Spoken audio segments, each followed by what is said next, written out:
Wow, I'm surprised. A lot of people. I was setting my expectations very low, so I wouldn't be disappointed. But I'm very happy you are here. Um, I want to acknowledge the wonderful support of my co-hosts, Larry, Sherry, Aline, and Sophie. Maybe you can raise your hand so we can see you, or just say hello. It's an international hosting team, and we have been meeting for months actually to prepare for this. So it started with me and Larry. I met Larry in the Boom Inspired Dialogue training that we did with Glenna. She's also here with us. And I really wanted to learn more about how dialogue could shape the future of work. And I also wanted to learn from real cases and real applications of dialogue.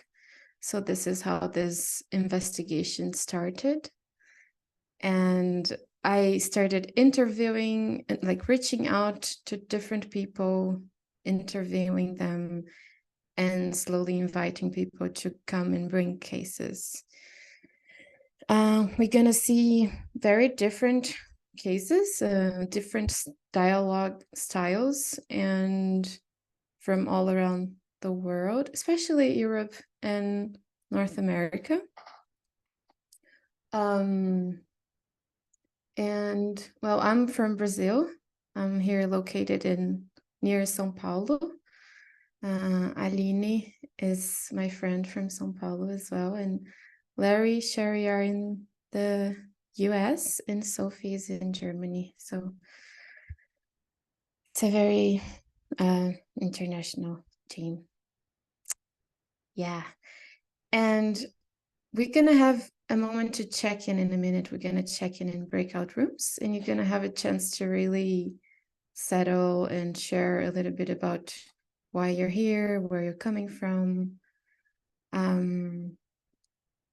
Maybe you are already working with dialogue approaches and collective wisdom in different ways. And maybe not. Maybe you are a practitioner who's asking yourself, oh, how could I do this professionally? Or how could I get clients to pay me to be in dialogue? And this is all part of our shared inquiry, how we create value with collective wisdom. And I can feel in this room so much intelligence in our minds, individual minds, but also like the collective mind that we share. And I think that's what I'm hoping to experience in this conference, in these 3 days, to really feel into that collective mind.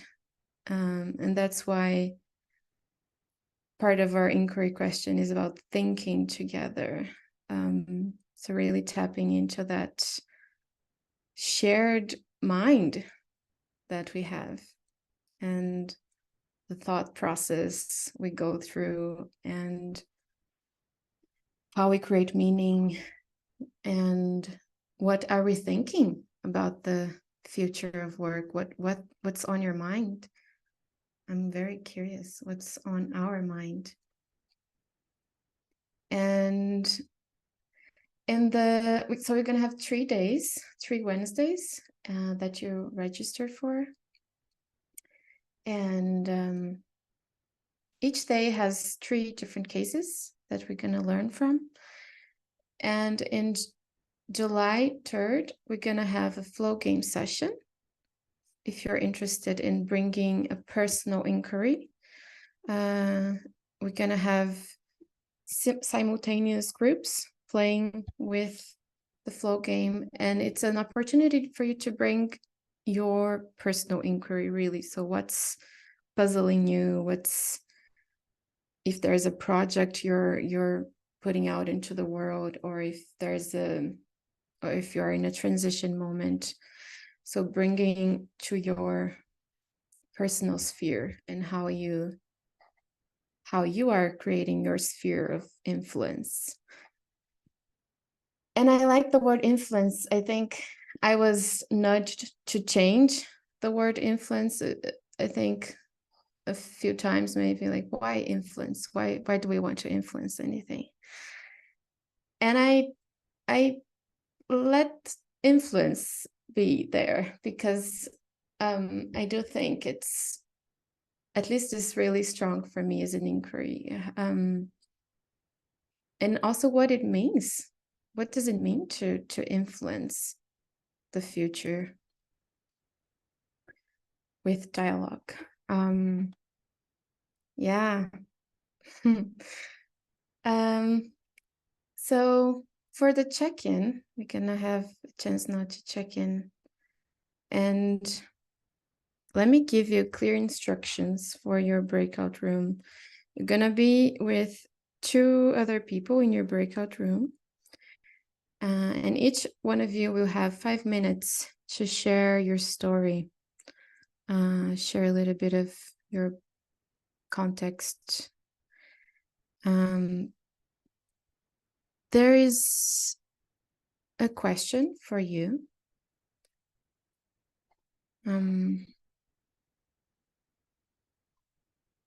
Which is actually about love. What is the work you love, and how are you creating a future from it? Yeah, I was inspired by your registrations and what you answered there, and I saw there was a lot of, so many people just expressing their love and what they want to do and what they want to create. So I decided to go for this question. And yeah, you're gonna have a chance to share your story and listen to other people. So I think we're ready, Sherry, if you can lead us. Thank you.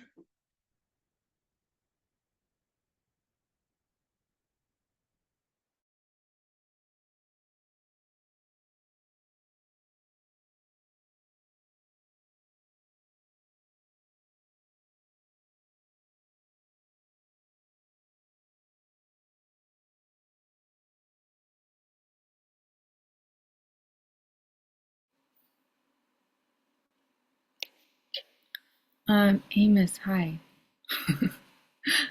Let's see how we can add you to the room. Late apologies. I was having technical issues. Yeah, it's okay.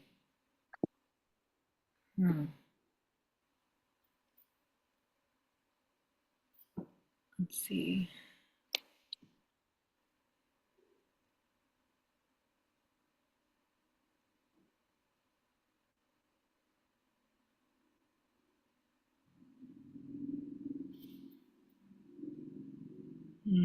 Setting like breakout rooms? Yeah, but I'm not sure how to. Oh, oh, it looks like it's assigning you to me. Okay, great. See you later.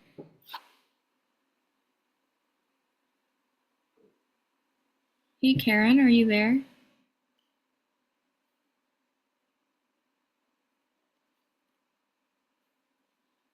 Okay.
Okay, welcome back.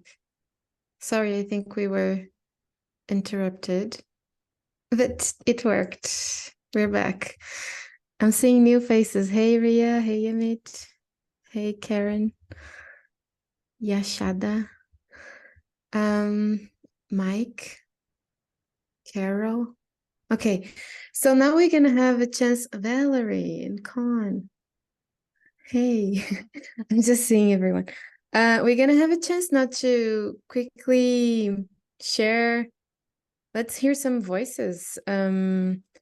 What stood out for you from what you heard? Just maybe 5 voices. Let's hear from 5 people. Something that stood out for you from stories you heard.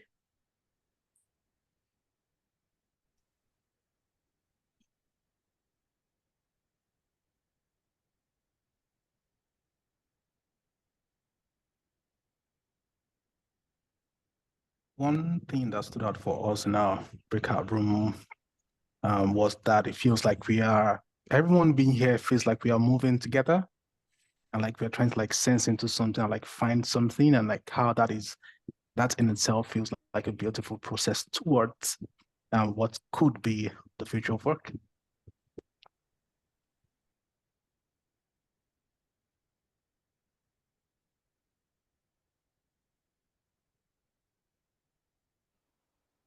I'll pick up. I had the privilege to be with Carol and Sophie in a room, and Carol was pointing to the present of work as the name of the company she works for, but also just that the present of work rather than the future of work, and how that kind of unfolds. The future unfolds from here, which was just one of those things that, yeah, it landed deeply in me.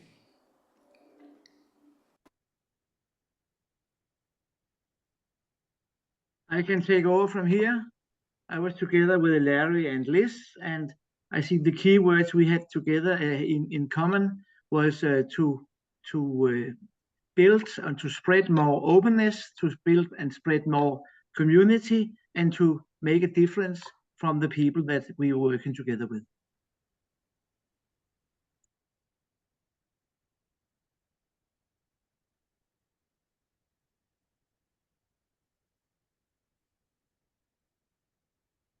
I'm happy to share. I was in a group with Carolina and Jan. It was very alive, and we had some overlaps in creating spaces or bringing people together where we get a kind of beehive atmosphere, and people just work effortless together, and creating those conditions for individuals, small teams, and organizations for letting things unfold. Yeah.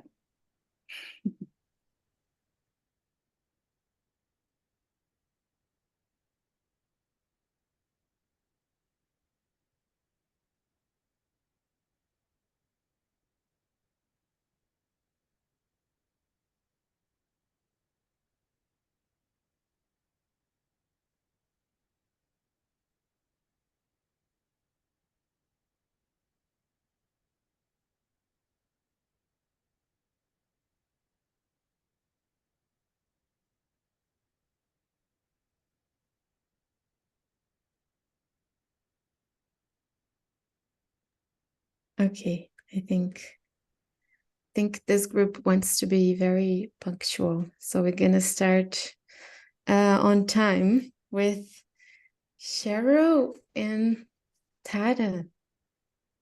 Where are they? So I think we're gonna spotlight them so we can see them. Let me spotlight Cheryl. And where's Tada? Oh, here she is. Okay. Welcome. And you can take over from here and do whatever you want with us.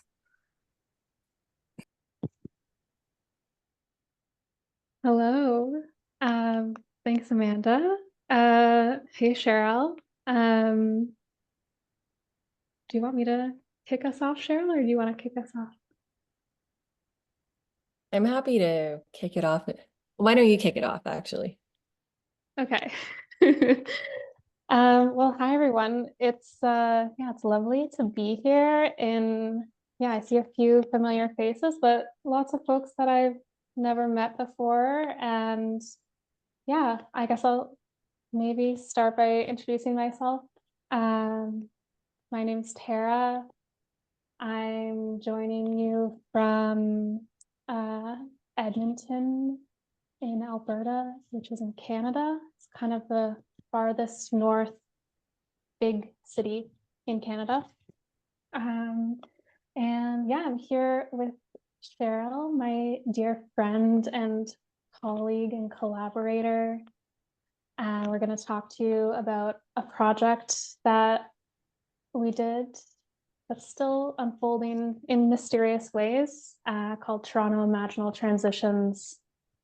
And yeah, we kind of haven't planned all that much for this session. It's going to be a little bit improvised. We've chosen some questions that we want to talk to each other about, but we also want to leave some space at the end to hear from all of you. So yeah, we're gonna talk a little bit about the project and why and how we started it. We'll talk a little bit about what we learned about work and what work means to us through the project. And then, yeah, we'll leave some space at the end for questions. We were thinking maybe folks might want to hear a little bit about the kind of nitty gritty in terms of like how it was resourced, how it worked, and how we kind of enable and resource projects like this to happen in the future as well. So yeah, maybe that's all I'll say for now. I'll pose a question for Cheryl, and also Cheryl, yeah, maybe feel free to introduce yourself or share any other opening remarks you might want to share. But the first question I wanted to ask you is just kind of, why did we start this project, and how did it become a project?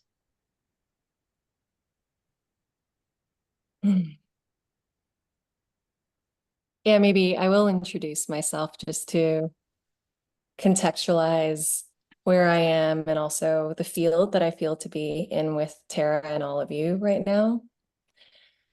I'm normally based in Toronto, Canada, which is where we held our project. It's very much a place-based project.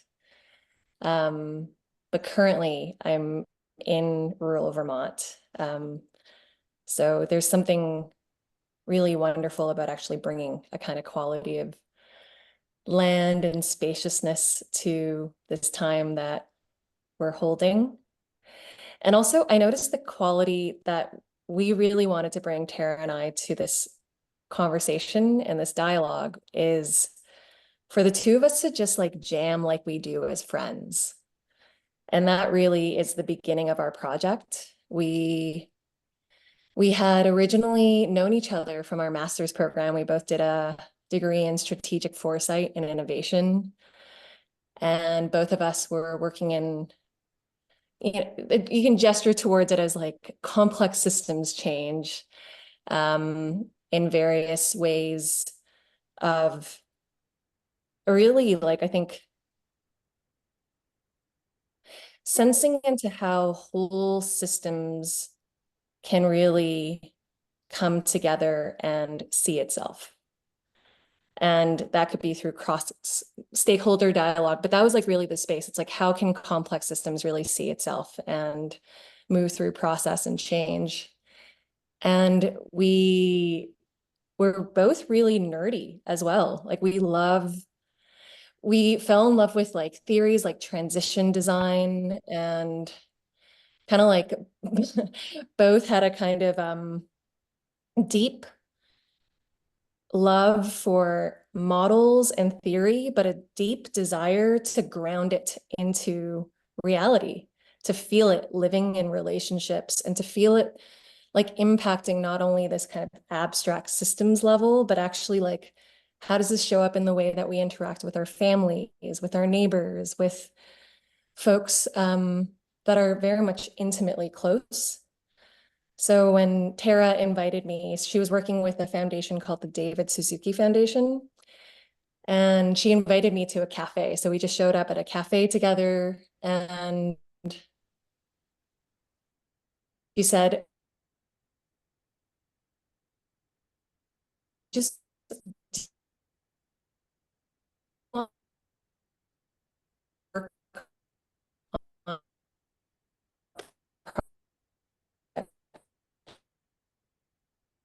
her.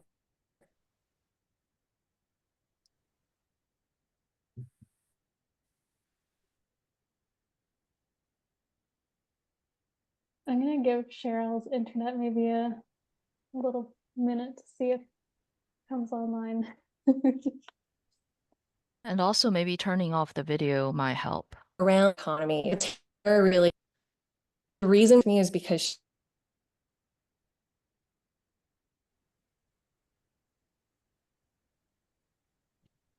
Did we lose Cheryl? I think. Yeah. Okay, well, I'm gonna let Cheryl kind of see if Cheryl comes back.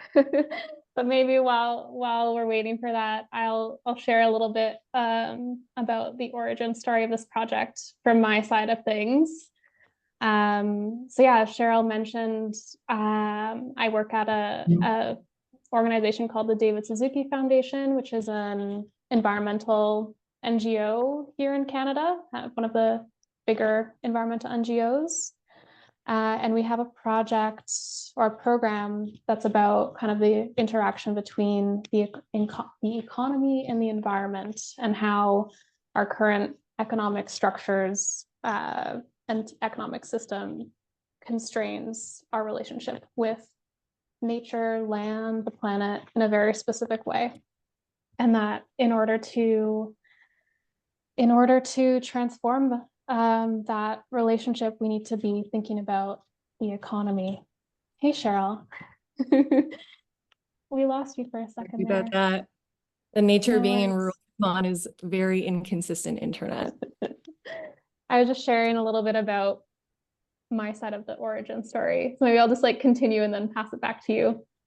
Please. But yeah, we have through our program, we were working with this global alliance called the Wellbeing Economy Alliance, and they supported us through some funding to pilot this guide they developed called the Policy Design Guide in Toronto. And in examining this guide, it's all about like how to go about creating well-being policy in specific jurisdictions. And we were kind of like, or at least I actually don't know if Cheryl, you ever looked at it that much, but I was looking at it kind of being like, there's not really all that much here about like how you create the foundations to do collective work. And it kind of just like jumped into like, oh, let's imagine a future. Let's create policy to create that future. And I was like, well, in order to do this collective work, we need to have like a really strong foundation to be together and be in dialogue with each other and have relationships. So in some ways that was sort of a provocation, I guess, for us as we thought about what it meant to support a group of people to be in transition about the economy in Toronto. Yeah, maybe I'll pass it back to you, Cheryl. Yeah, maybe can you ask a question and I can pick it up from there? Yeah, well, I'm curious. I would love to hear kind of for you to continue your story about how things got started and maybe what the invitation was for you and how you responded to that.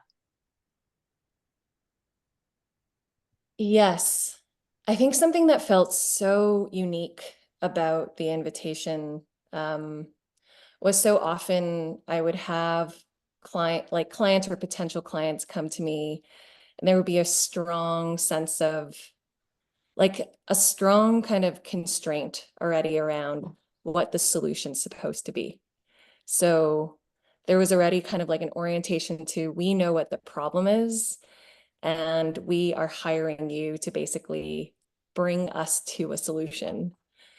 And the thing that was really fresh about this project as an invitation was it was already prefigurative insofar as it started with the seed of relationship. Like we knew we wanted to work with each other, and we knew we wanted to work in the kind of the whole beingness or like ontology of transition. And then not quite knowing what outcome we wanted other than to keep following this quality of how do we keep essentially nourishing friendship and relationship and have an entire project and every elegant next step of it along the way unfold according to this quality of, oh, I really want to nourish this relationship. And I want to see how the relationality between bodies and space, like people, will kind of like naturally emerge creatively as though like through spontaneous impulse, exactly what the right next move is. So the project had this, like we didn't know what the project would be when we sat in that cafe. And often when me and Tara reflect on just like the arc of the year that we were working on this project, there's a quality of wonder to it, like, and mystery and not knowing, because as we fractally grew, so we went from 2 people to then having a team of about 10 to 12 people, like every movement of how this project developed followed almost like a cycle of a butterfly going into a cocoon and then kind of like completely disintegrating and then attempting to really reconstitute and dream itself back into a new future without knowing what that future is.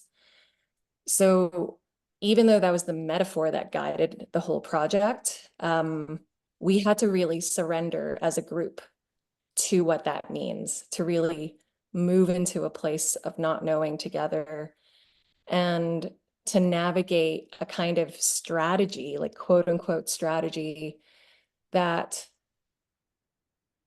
was like faithful to relationships all the way through, just faithful to the quality of relationships all the way through. And then the shape and pattern of the project just revealed itself. Like it almost felt like it was already there. And then it just disclosed itself. Like, of course, we're going to have 4 different campfires. Then of course, then now we're going to have a dance party and a dinner party and an all day like gathering. And of course, like we're going to do this. But so much of that wasn't known in advance. Like it was like it just kept revealing itself until at some point we just knew, okay, this is the life cycle of this project. This feels complete. Yeah. And then there's more concrete details, of course, and we have a whole process study that goes into exactly what we did, but it feels really important to emphasize the emergence, like the continual emergence of how this project was unfolding and how like radically unplanned it was.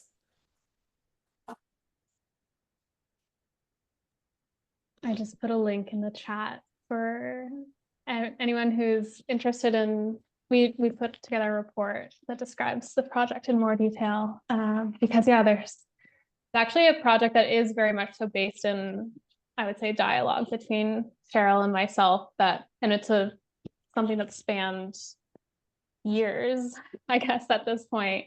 Very hard to condense into a few minutes. So yeah, we're just picking up on some themes that are present for us right now.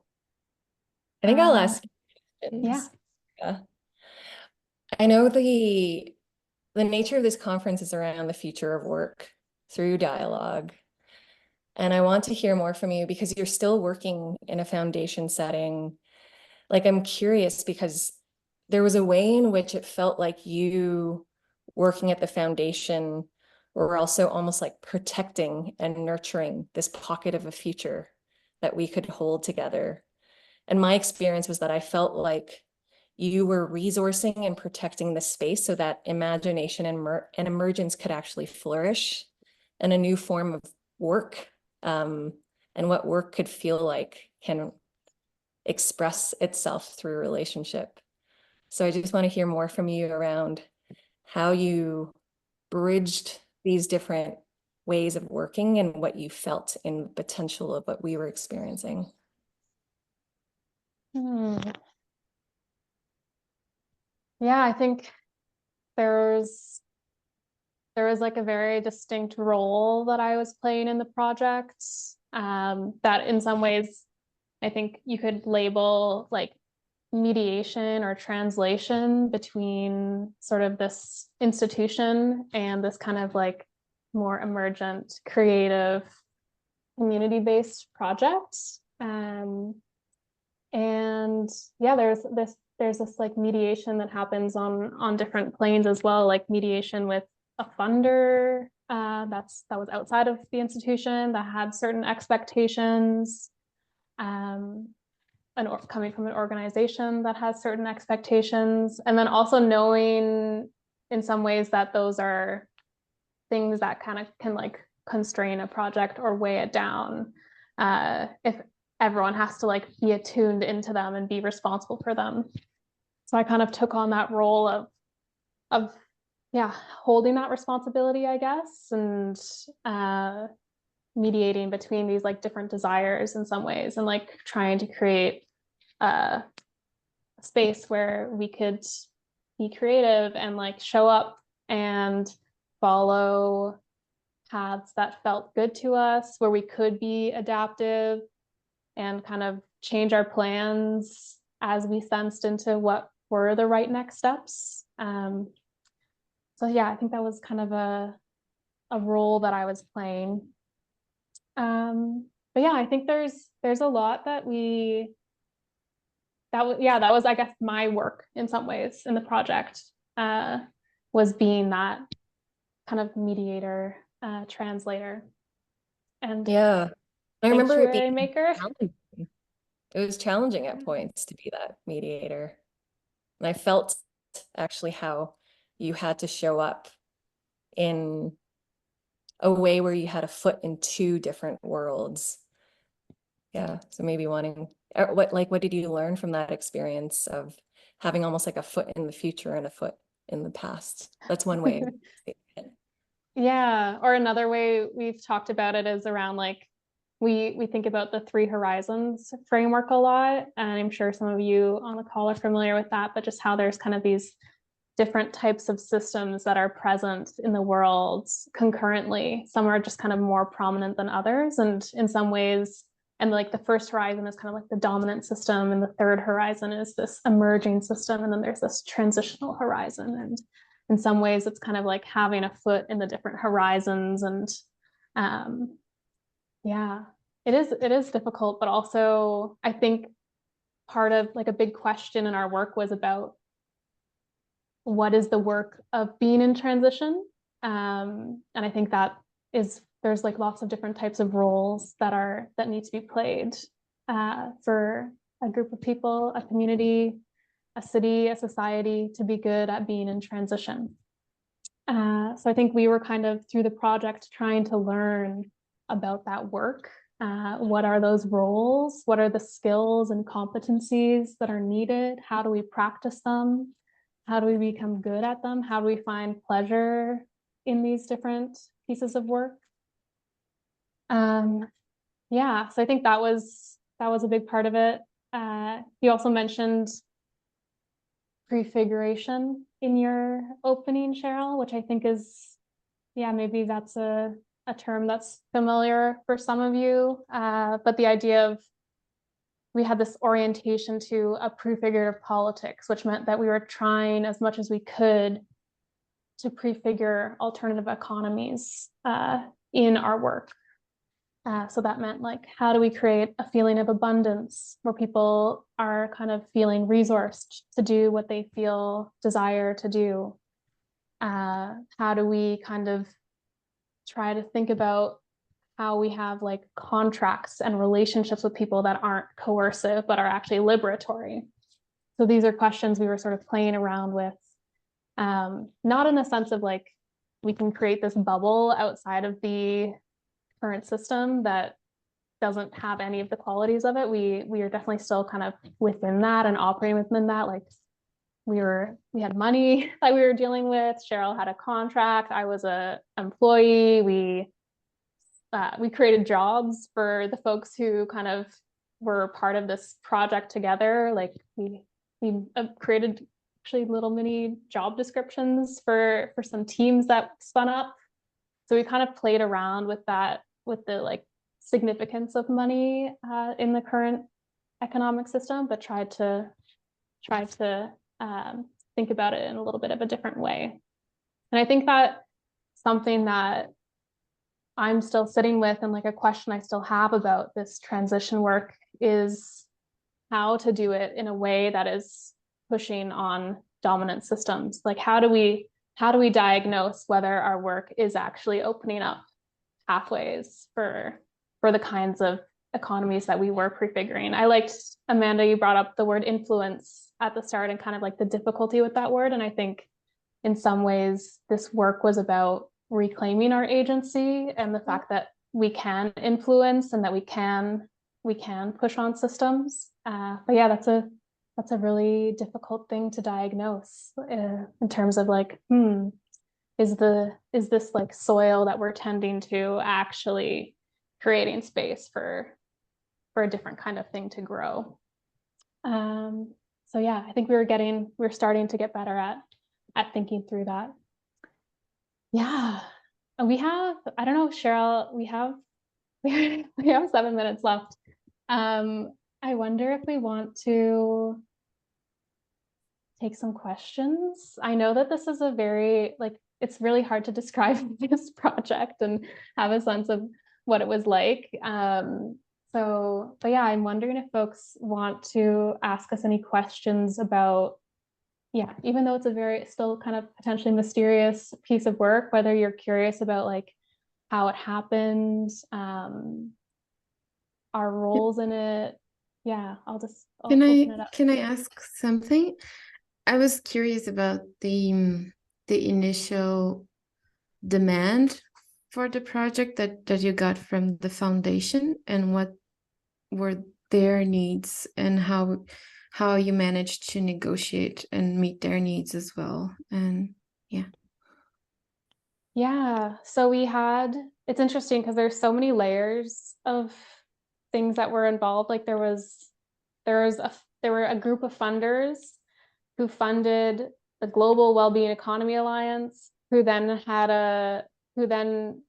funded a bunch of pilot projects around the world, of which we were one of them.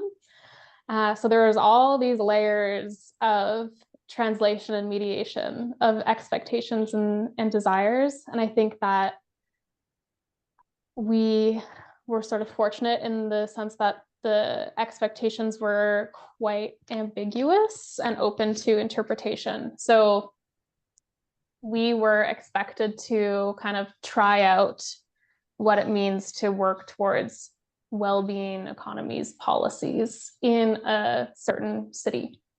And that was meant to be very kind of community driven. So that was basically the framing we got through our funders. And they were also trying to evolve a guide that they were creating. So they were open to kind of critique and reimagination. And so that's kind of, to me, that was a permission to be like, all right, we're gonna look at this. And Cheryl and I, like Cheryl said, we're both big nerds about kind of the theories behind systems change, and we really wanted to trouble some of the kind of orthodox practices that's, to us, I think, feel very like tied into modernity and like a mechanistic worldview of change. So yeah, that was the expectation, was for feedback, and we took that very seriously. And yeah, I don't know, Cheryl, if you wanna add anything to that.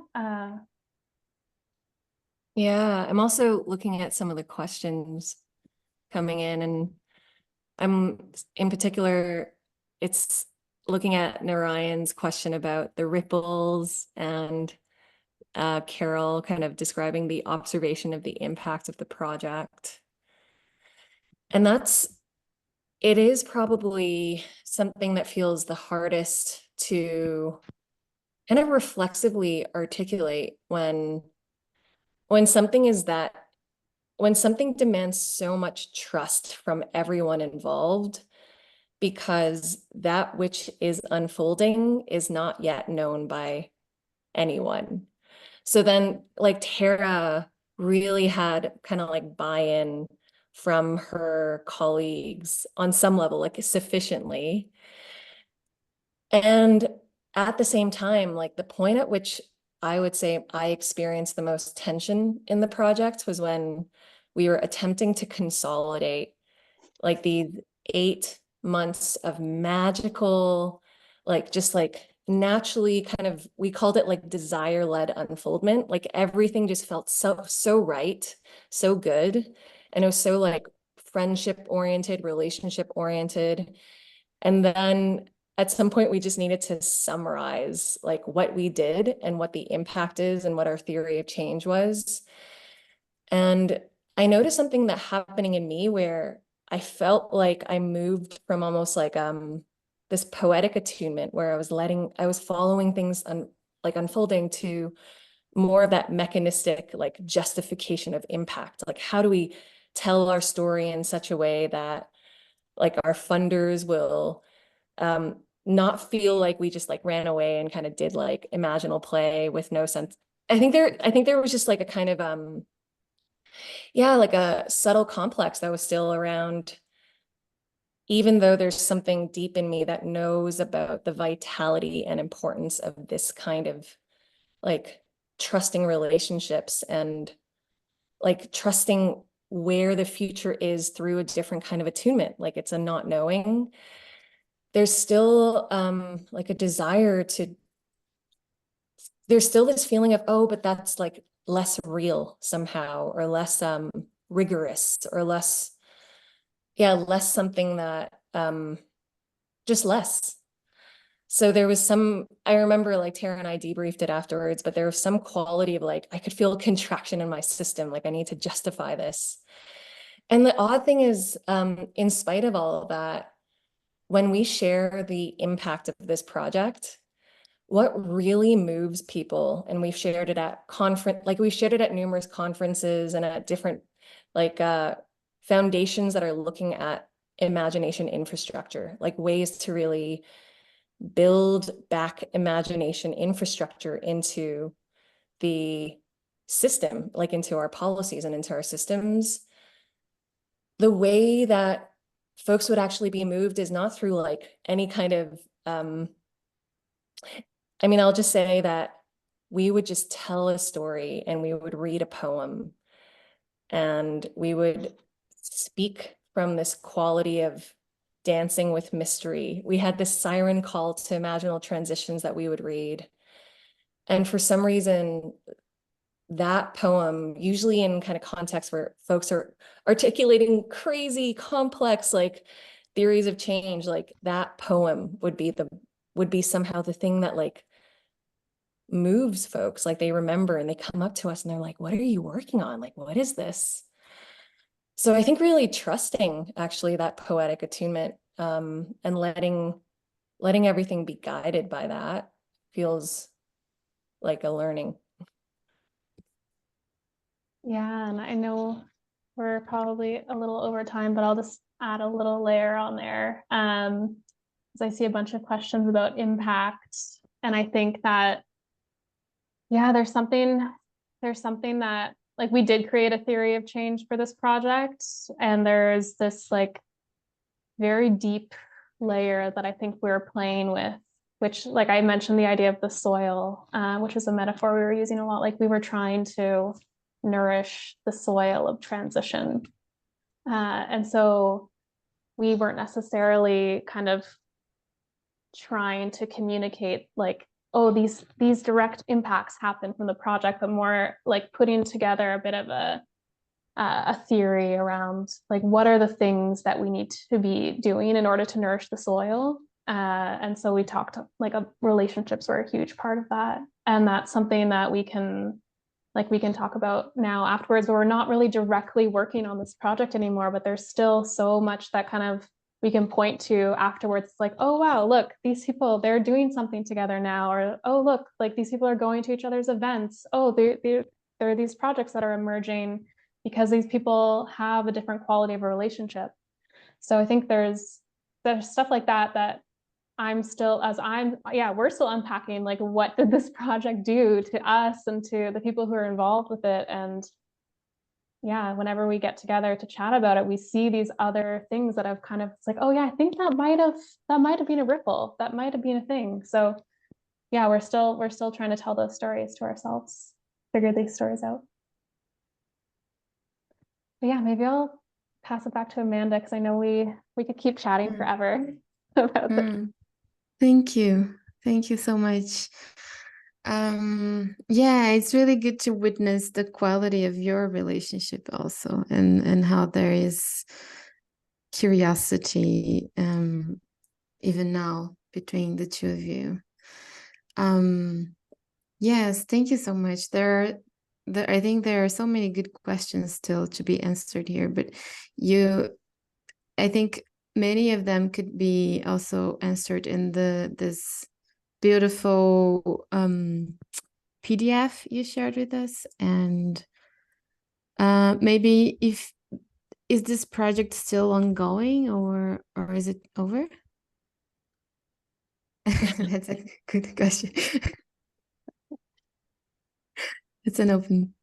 I mean, it's there is like a kind of completion to the life cycle, but it's so alive in Tara and my friendship. I think that's what allows it to feel alive. Okay. Yeah.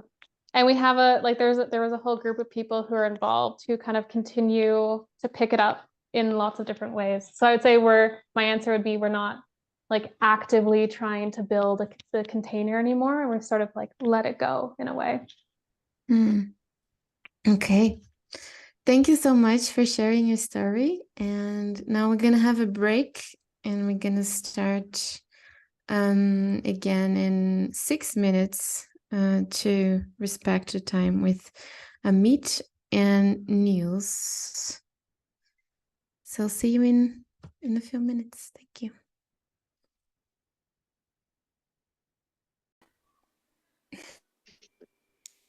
Cool. Are we assuming? Yeah, I'm noticing. I notice a certain frequency of nervousness that doesn't happen usually, but it did happen now. So I'm wondering what that's about. I'm also noticing, in terms of what we just heard from Cheryl and Tara, there's a lot of recognition in, I think, the methodology. I think we might work slightly less structured. I think we might work from a different soil, or from a different starting point. But there's a lot of recognition, and so I'm very curious to kind of dive into this, and in this context present this idea of the RCO and this work that's unfolding with the RCO. And so, just to provide like a light frame for where we're headed before I'm going to ask you something, Nils, is one of the things that we discovered is that how we incorporate actually has a lot to do with how we are able to talk to one another. And so, as we started collaborating some 5 years ago, maybe, or a little bit more, maybe even, we started really looking at incorporation and looking at what if and how can we find alignment between this legal structure, as well as with what we're trying to do, as well as with how we're trying to do. So that's kind of the very, very high level frame. And we'll be talking about some technical stuff, and we'll be talking about some not so technical stuff, and we'll be giving some examples. And then we'll ask some questions. I think that's the overarching arc of what we're doing. And what I wanted to ask you, Nils, is some sort of intro, is like, why in the world did we start asking these questions about how we incorporate? And what have you, when you look at it now, this work that we've been doing over 5 years in terms of legal structures, legal organizational structures, what is it about? Thank you. It's always interesting to interact with you on kind of a stage for once, because we do this all the time, more or less every day.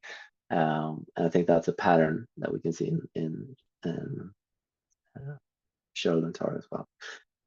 Well, we didn't start out thinking about legal structures or how to incorporate it at all. We started out talking and sensing that we wanted to do something together. It actually came as a question from Amit way earlier, like a couple of years earlier even, that, hey, why don't we do something together? And then it took a couple of years, and then suddenly we found something to start exploring. And I think looking back, what had shifted in both of us was kind of the horizon we were looking towards.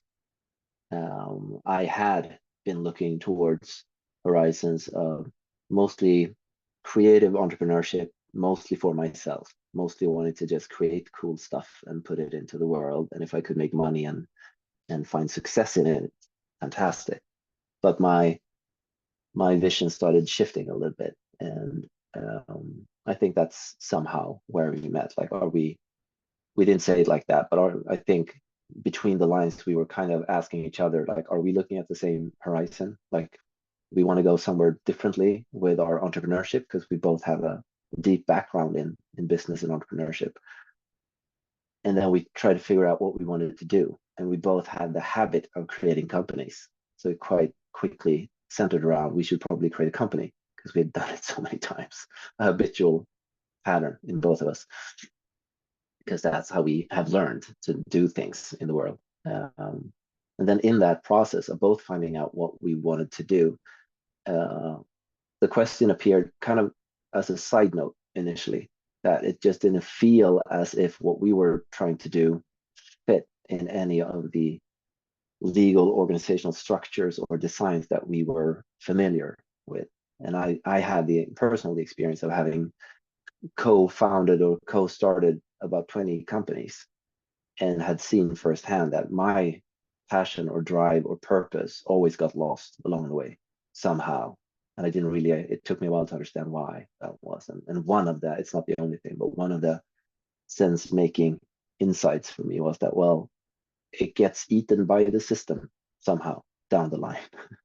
And I didn't want that to happen with what we wanted to create. So I think for me, it was, I really want to nurture and protect what we wish to put into the world. And it seems that needs some kind of scaffolding. There's, we need to work not only with what's in us and between us, but we also need to put it in some kind of context and container. So as it potentially grows or starts interacting with other people and other parts of society, it doesn't get, it doesn't lose its sense of self. It doesn't lose why it even started. I think that's how, looking back, I can see that it began. But it's also interesting that, like, two patterns is that we haven't known what we've been doing for quite some time. We've just felt that this is important. We were meant to create a company. It took us 4 years to create the company because we had to figure out a legal structure all of a sudden. I think that's one pattern. And the other is that it's this experience of something that's emerging through relationship, through us not talking about legal structures all the time, but talking about our kids and what's going on inside us, and what I just saw in the news or something else. And then magically, synchronistically, a pattern somehow appears through that sharing and that mutual interaction. And then suddenly, 3 months into that exploration, we saw something. It was very non-linear, and no one could plan for it or see it. And we thought we were starting a company, and then we instead created a new organizational form. If I kind of turn the mirror to you, perhaps not even with the same question, just turning the mirror to you, what wants to be said through you on it, connected to that in this moment? I think that's a perfect starting point for showing a few slides and talking a little bit about it. And I might connect to what you're saying through that, just to these visual material. I think one of the feelings that we had, and one of the things that we've been employing is this this idea of repurposing, repurposing infrastructure, repurposing existing things. So working with what is, and that's why I think Carol's in the breakout room there when she is talking about the present is so beautiful. Like on one end, the horizon, that future, that thing that is all the way over there that we're never going to attain, and then on the other hand, the present. Those are relevant frames. I'm going to share some slides and just to kind of give those that need like pictures also give them something. But this is the RCO, and let's see if I can. Yeah, here was our starting point. It was very much what Nils was referring to. I think that both of us were awakening to the fact that the world is not in a little bit of trouble, but it's like there's a lot going on, and we wanting to become more and more instrumental in there, initially perhaps in some sort of heroic way, but increasingly so, I would say, in more of a way of serving or doing what's ours to do. But also this idea that business is it's an incredibly powerful technology. It's like the institutional power of business is extraordinary. I mean, for better and for worse, look at all of the things that we have created and done, all of the violence and all of the creation that's happened as a result of business. And fundamentally, I think both of us believe in business. It's an extraordinary and truly awesome technology. And so this was kind of the question that we were living into, or still living into. What if business came back into relationship with the world? What if we could not do it as a separate thing over there? What if we could not do business as something that's like an externality generator, but rather something that had to do with the world? And I'm not going to go. Usually we would go into this a lot, but I'm kind of assuming that this is something that people are familiar with. We perceive ourselves to be at least in the complex quadrant here and moving towards the chaotic. So there's also something in us where we are really trying to get a structure in place that allows us to really experiment and then sense and then respond. So we want to move out of this idea that we can plan and know our way out of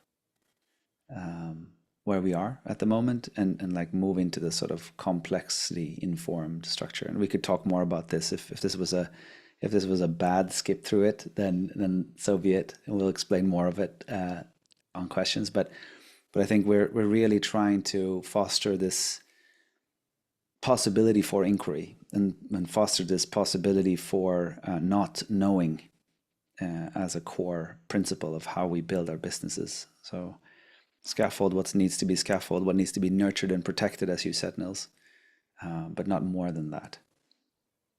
So I guess sufficiency, you could also say, like sufficiently scaffolded, but not completely safe or controlled. Yeah, there's a slight addition, like the right-hand side can be looked at as kind of a mechanistic worldview, and the left-hand side can be looked at more of a living systems kind of worldview. So, in a mechanistic world, we can control things and understand things and figure things out. While in a living system, emergent worldview, we cannot. And our core belief is that we're in a living system. That's kind of where we're operating from at the moment, and have been for quite some time. Yeah. And I think not as if, but actually that's the case. So yeah, there it is. Like, what if companies are actually living systems? What if all of the most important parts of the companies are alive, and therefore the company is a more generative way to relate to the company as a living thing? And that brings us to the RCO and this stupid acronym. It's a good acronym, but the regenerative community organism was just something that we blurted out at some point, and then it stuck, and now we're stuck with it, for better and for worse, I think. It does consist of 3 pillars, and I'm going to kind of hop, skip, and jump through this. So it's going to be a little bit fast, but then we'll do 2 examples of what it looks like in the world. And then we'll open for questions. But the important parts here is that we are a for-purpose type entity. That's what we're orienting towards. We want to align, as I mentioned very briefly in the start, all of the parts towards this purpose. Money becomes a means. We become means. All of that is towards this purpose that this entity is living into. And something that we found quite recently, but it has had an incredible amount of power, is to formulate that purpose as a question.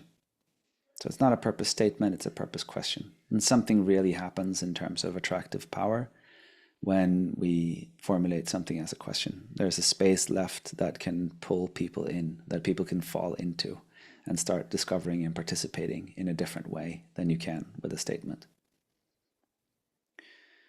The source code is a text document. It's basically outlining the question, statements that need to be in terms of what we're supposed to do, principles, and maybe a few key processes that we need. Very, very brief, intended to be used. The second part, and here, like, if you see the purpose as sort of the North Star or whatever, and then you have two parts underneath that, which is again pulled from that living systems. You could tell the story in terms of the right brain or the left brain. You could tell the story in terms of the masculine or the feminine principle. You could tell the story in a lot of different ways. But the shape that we are proposing is that one part here is a non-profit association. A non-profit association becomes the steward of purpose. And then there's a limited company, and the limited company is sort of directed part, the go-getting, the hunter, if you will. So a focused, a slightly more certain part that relates to and defers some of its power to the non-profit association. Another way to say it, that the limited company hires the non-profit association to keep it on track.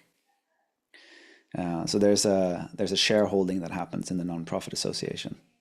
And there's an invitation for the community to join the nonprofit association.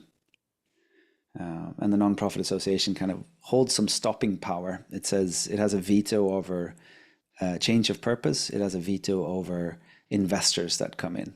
But otherwise, it can't really tell the limited company what to do. That is something that the limited company needs to figure out on its own. But it has assistance. The nonprofit association does one more service, and that is to appoint half of the board of the limited company. So indirectly, you have an idea of the governance in the limited company, but not directly in the operations, but indirectly.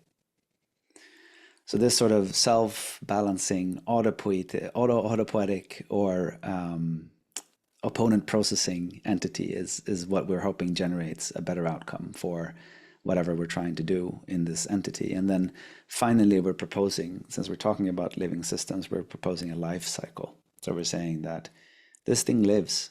So initially, it's probably good that it grows for a while. And then it's probably good that it matures for a while. It focuses on its efficiency. It increases its bottom line or whatever it might be about for a while.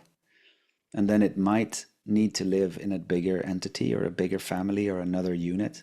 And so it might need to be sold or be reincorporated somewhere else for a while. And in the end, if it's not to be sold or if it's not to live somewhere else, then perhaps it just needs to die. Perhaps it's done its job. So just to introduce those parts, and Nils, I'm going to hand over to you and click over to our cases just to let you take us through them. And any other comments you want to make on this? I can make a comment before we go. That fourth part, when a company or this structure dies, is basically intended to regenerate. It doesn't end. So whatever energy is left in the system, as in resources, money, IPs, whatever it might be, gets put into the soil again. And we're consciously not going through details here. There are tons of details, legal details that we're skipping, but there are some simple ways to actually allow for that to happen. So the energy in the system can regenerate itself at a point in the future in a new way that's relevant at that point in time. All right, let's move forward. So this took us a couple of years to find, in using a lot of different practices and mostly our relationship. And now it does exist in this dimension, not just in other dimensions. And it's alive in Swedish jurisdiction. And there is an RCO, which we're running, which we're going to mention here a bit. It looks as if it's viable in most legal jurisdictions around the world. And the example we have here is that we're running a company called InnerWorks that we describe as a transformation lab and studio for regenerative business. It's through InnerWorks that RCO kind of was invented or emerged or was born, however you want to describe it. And in the InnerWorks example, our purpose question is, how can we transform business to create the world we want our kids to live in, or we want for our kids? The two connected entities in this example in Sweden is a nonprofit association called Awareness Association, and then the limited private company called InnerWorks AB. AB is limited in Sweden. And then the life cycle, obviously that plays out over time. But we have decided to put a signal that we're moving from a sprouting phase to a maturing phase financially when there's a specific turnover of €1 million and there's positive cash flow. And this lab, there's no reason to sell it. So it's not meant to be sold. There's no exit conversation to be had. So this is an example. What's worth mentioning here is that, we're putting it together in one way. And it's actually more of a toolbox. I like to describe it as a box of Legos, where on the front of the box you have a picture of a house that you can build with the Lego pieces, and that's what we're doing with the first RCO. But you can pull it apart and put it together in a new way that's contextually more relevant for whatever context an organization happens to be in. So InnerWorks exists. It's been up and running for a couple of months, and what we're exploring now, if we go to the next slide. Before you say that, I just wanted to say something about when we reach that maturing, when we move into a maturing phase, what we're basically proposing is that instead of taking all of the resources to grow and stabilize the organism that we are currently building, we will start putting resources back into the ecosystem. So there's a way that we can resource the association to fund the community or research projects or events or public awareness efforts or whatever it may be relating to this question of how can we transform business to create the world we want our kids to live in, or we want for our kids.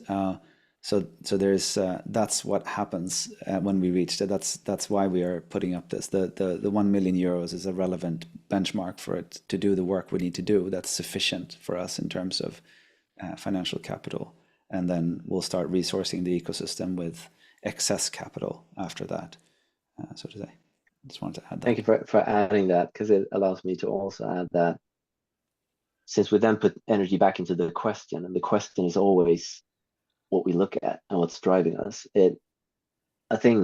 Something that happens when you start working with questions rather than statements or solutions is that your mind tends to become a little bit more scientific and understand that there might be more answers to a question, and perhaps with each answer, we're just taking a deeper step into the question and we're never done, most likely. So what this allows us to do is to treat a company as a hypothesis rather than a solution. And if a hypothesis starts working financially, it makes sense for it to take some of that energy, some of that money, and feed it back into the question so we can test other hypotheses and keep experimenting and keep moving towards the question. It was a good bridge to the next slide. So we are exploring multiple hypotheses to the same overarching questions, but has slightly variations of the question. So where we're at now, to give you kind of an idea of where we're at, is that we're now rolling out a second company connected to the same RCO. The purpose, this is called Coherent. It's an AI company. It's a companion for next level teamwork. And the hypothesis is basically, well, you know, what if teamwork and human relationships in a work context can bring us closer to this overarching question? And the sub question for Coherent is, how can we improve self-awareness and relationships in teams? We're using the same nonprofit association, but a different limited company.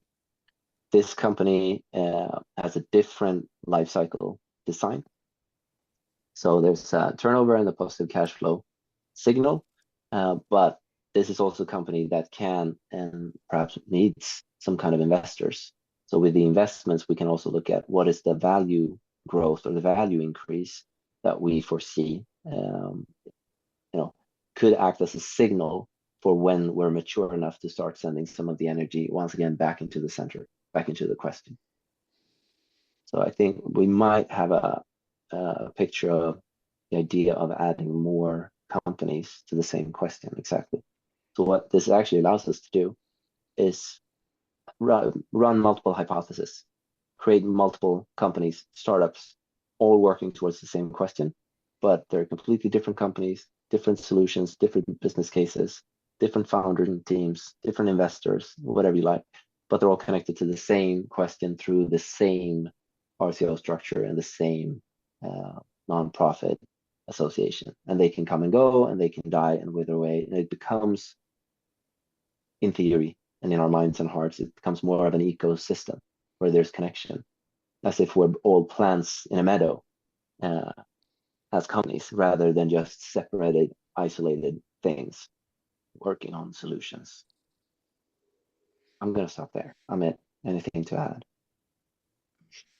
No, I think just open up for questions for a few minutes and then maybe hand the space back if there are any. I haven't been following the In the chat. chat. There was a link on the last slide because there's tons of technical details for anyone interested. We're not going to cover that here, but it's on the website and you can talk to us as well.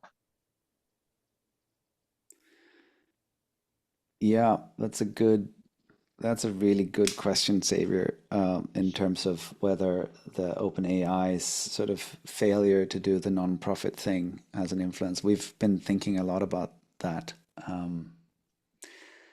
I think someone said today in a conversation that the system's culture, the culture is the system. And I think there's a way that we're not going to be able to transcend our culture unless we actually work actively with our culture. And so we're running some experiments in terms of like seeding the culture that we want to see and really taking care and nurturing the culture in the Awareness Association.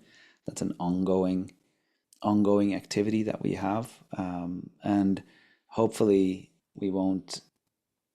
There might be hopefully a space of, you know, an island of insanity, I like to say, something that's different from the mainstream culture within the Awareness Association that would allow us to actually do governance in a different way. But yeah, that is it's going to be very hard. I mean, what we're doing here, there is a similar pattern in that's quite well used, which is a foundation at the top, and then you have different limited companies doing business. And the reason why we are stepping away from that is because of the fact that we want to put humans back in control. We don't want to outsource the final control or the final plan to a legal structure, to a technical structure. And that might be naive, but I think it is right. And so there's something of an ideological statement here, and looking at the examples and looking at how these ambitions play out in different places where OpenAI was, you know, a board did what they were supposed to do, but then the current culture values the hero higher than the board or than the purpose. So that's where we are. It's just information, I think, to be aware of. I can speak to Carol's question that came in before. Amit mentioned that the limited company kind of hires the nonprofit. How do we make sure the nonprofit don't compromise on the purpose when its livelihood is dependent on the company? It's not fully dependent on the company. So the nonprofit needs to be its own functioning entity. People step into it and most likely pay a membership fee of sorts because they care and they believe in the question, and perhaps they also want to have a look inside the companies and have a say in what the company is up to in one way or another. It's also non-profit association, so at least in the legal jurisdiction we're active at the moment, that means no individual member can have financial benefit by just being a member. So no of the individuals, except if you're on the board or you get paid somehow, has that kind of connection. But mostly it's the payment is through preferred shares ownership. So there's no payment going to the limited company to oversee it beyond the ownership. But then as a company, or sorry, to the nonprofit association, as any company grows to the maturing phase and starts sending energy in the form of resources back to the center, those resources are obviously meant to be used in whatever way makes the most sense for the nonprofit association. But there are legal structures there where we suggest you actually put it in an investment company rather than into the association itself. We're just going to skip that for now, but maybe do you want to add something to that, Amit? No, just to double click on what you said, the nonprofit has to be self-sustaining financially to the extent that, again, what's sufficient, and the same thing for the company, I think. And yeah, I just wanted to, as we leave the space back, keeping the punctuality, sort of, I'm putting a question in the chat, maybe to give like a 30 seconds of silence to just reflect on, or an invitation to reflect on, if you would express what your work is about as a question. What would that question be? If you would express what your work is about as a question, what would that question be?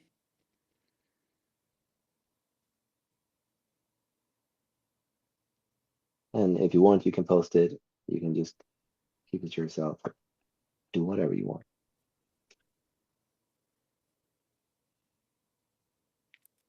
And with that, Amanda, I'm also handing it back to you. Thank you. Wow. I really like your tone of voice, how you can speak very calmly of such complex things. It makes it seem softer, and the colors that you choose also, it gives me a sense of softness. So thank you. Yeah. So we're gonna have a 5-minute break and come back to hear from Valerie. And I'll see you soon. Thank you.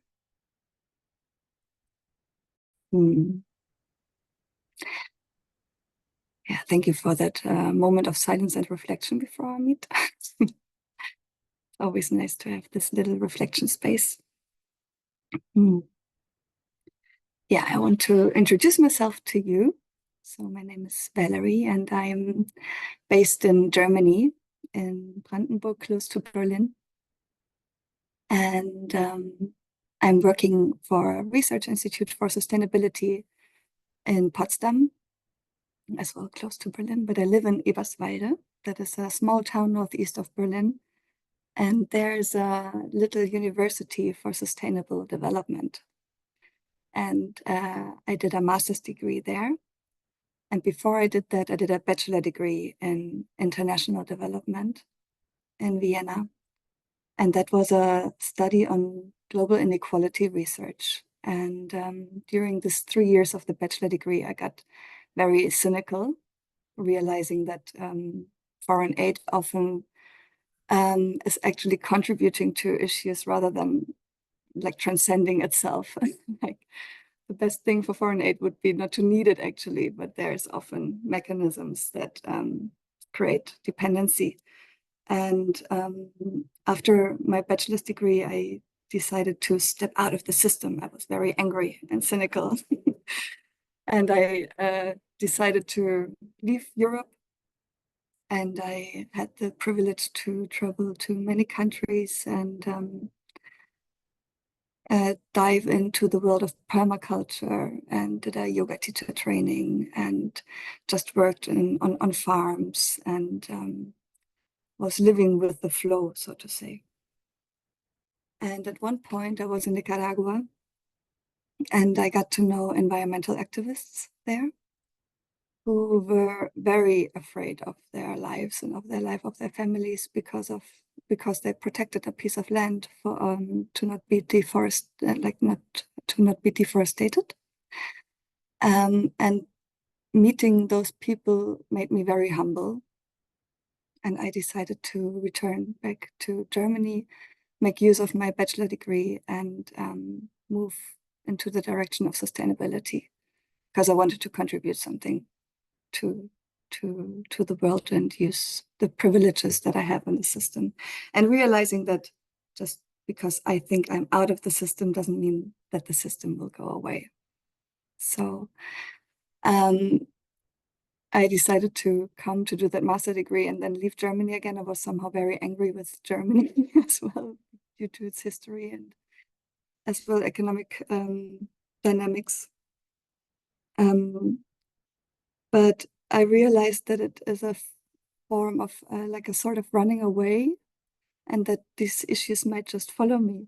So I decided to stay and make my contribution. And then doors started opening up on a leverage point where I thought I can, or where I still think I can make a difference. So at this university where I did my master's degree, I started a project called Silence Space, because during our education for like all this crisis that we're in, these information are rather overwhelming than like, oh, okay, now I can do something. It's rather like, oh, I feel like almost depressed, and all this information, they are pulling me down.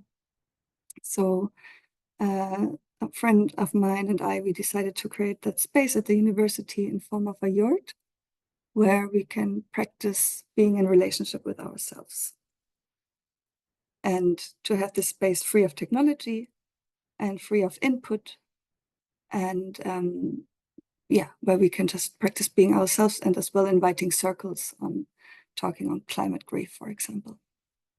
Then I decided to write my master's thesis, and it was on the transformative potentials of silence for sustainable education.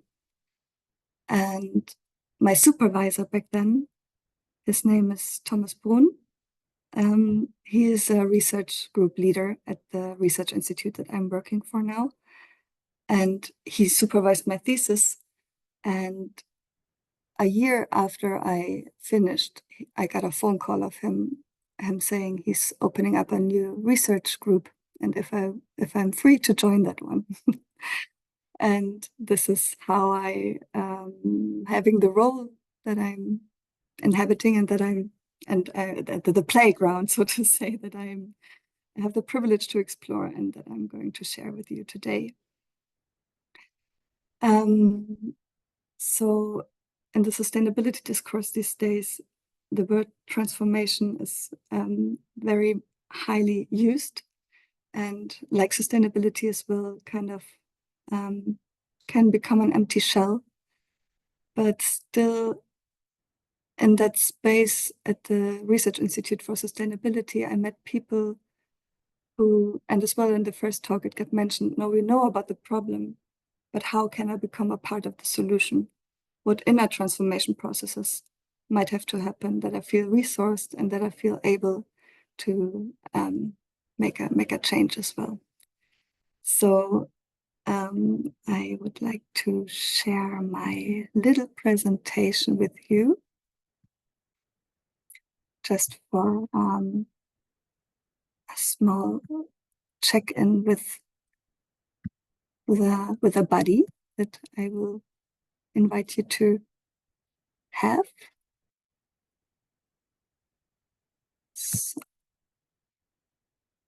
So my talk is on Trans Mind. That is the name of my team. A Mindset for the Anthropocene, which is a project within my team, and 2 cases on inner transformation I will present to you. And I invite you to go into breakout rooms with the kind support of the team on that question, what does inner transformation mean to you? So where and when did or do you experience it? What do you not expect from it, or what do you expect from it? And how might it be related to your work? You don't have to follow that line, but it's just more an impulse on inner transformation in relation to your work or how you wish work to be, to discuss that for 5 minutes with one person. And then we will meet back here. Is that cool, Amanda? Yes, Sherry will lead us in the breakouts. Thank you.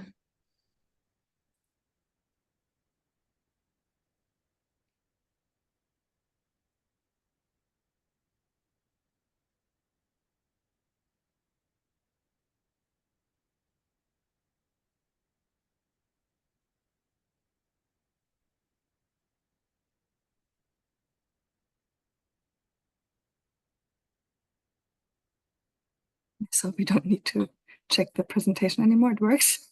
I like the question. Maybe we can reflect together. Sure. Yeah. Yeah. Yeah. How does inner transformation taste to you? The word that comes up for me right away is I'm staying Oops. because everyone is in Oh, no. pairs. Yeah, So awesome. I'm just gonna stay here. Sure. Okay. I cannot. Can you stop the sharing just for a second so I can? Sure. I can do that. Okay, now I can see both of you. Yeah, inner transformation. The first thing that comes up for me is the word painful, actually. Mm-hmm. That it can be painful to have something changed inside, like yeah, something that shifts, and then there's tensions and there might be pain, and then something like release and pleasure as well after readaptation. And when did it happen with me, or how does it happen for me? That's a good question.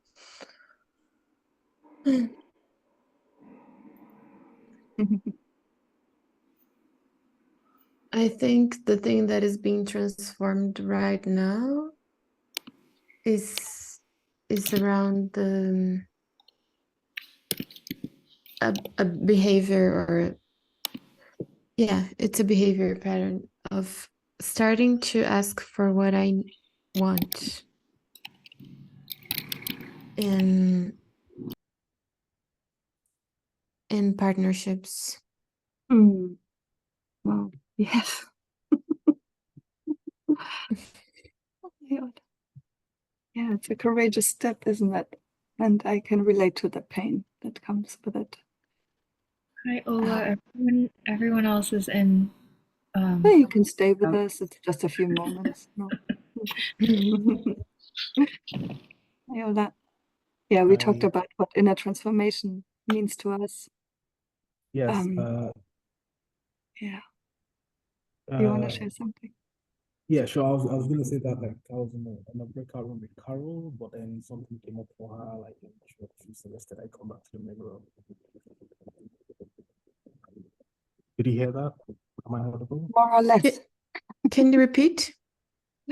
So I was in a breakout room with Carol, but it feels like something came up for her, so she suggested that I come back to the main room.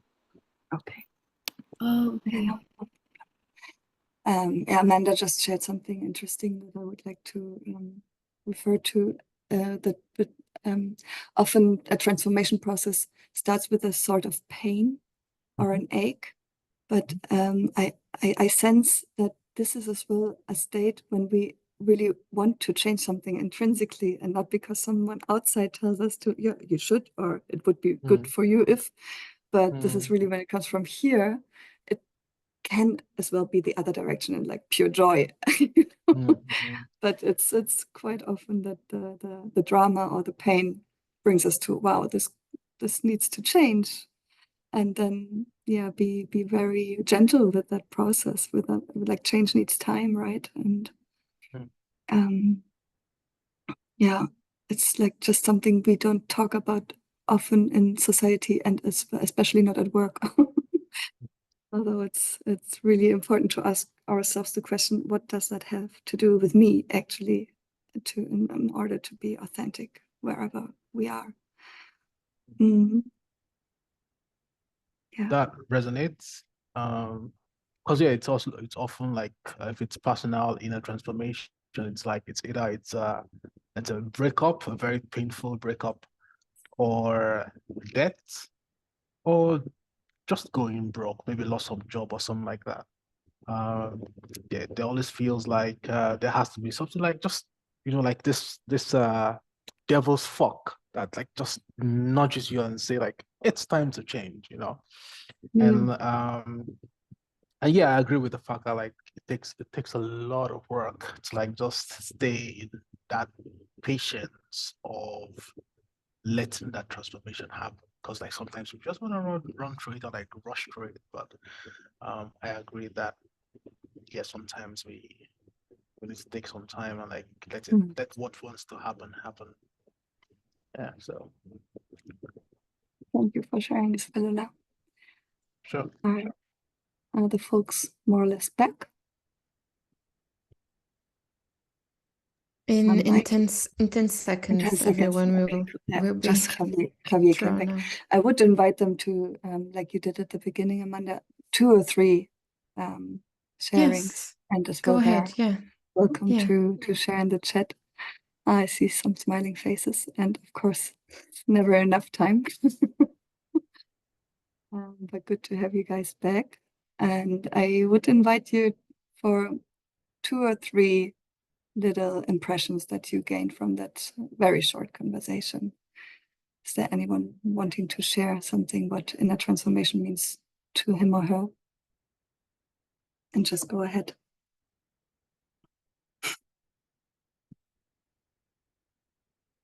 Yeah, and use the chat. Or yeah, thank you. Well, if you feel like voicing yourself, you're very welcome. Otherwise, no need.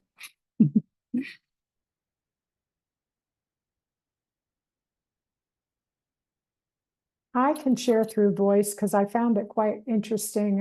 Martine and I were in a breakout together, and he offered something about a shift in identification, like how I identify who I am, what I identify with. So, you know, that who I say I am. And when that changes, you know, that signals an inner transformation of some kind, whether it's assumptions or feelings or, so I wanted to offer that. I liked that. Thank you, Glenna, for sharing. And, yeah, that's as well. I think enough for popcorn at this stage. Yeah, it is very sacred to ask ourselves, what does that have to do with me in order to be authentic at a place? And I had a little reflection with Amanda, and she shared as well that for her it's related to pain. And quite often it is like this, that is a learning edge, right? Where we decide to make a change that comes from the inside rather than someone outside opposing change on us. But it as well can go the other direction, and we can change out of pure joy because something is really, really amazing and we want to share that. So yeah, thank you. So my presentation or my sharing is on how we can be a part of the solution in these transformative processes that are demanded of us. And as I mentioned, I'm part of a research institute that is based in the academic realm, so a scientific institution that got founded in 2008, Research Institute for Sustainability. Former it was called Institute for Advanced Sustainability, but it had to make a transition due to funding.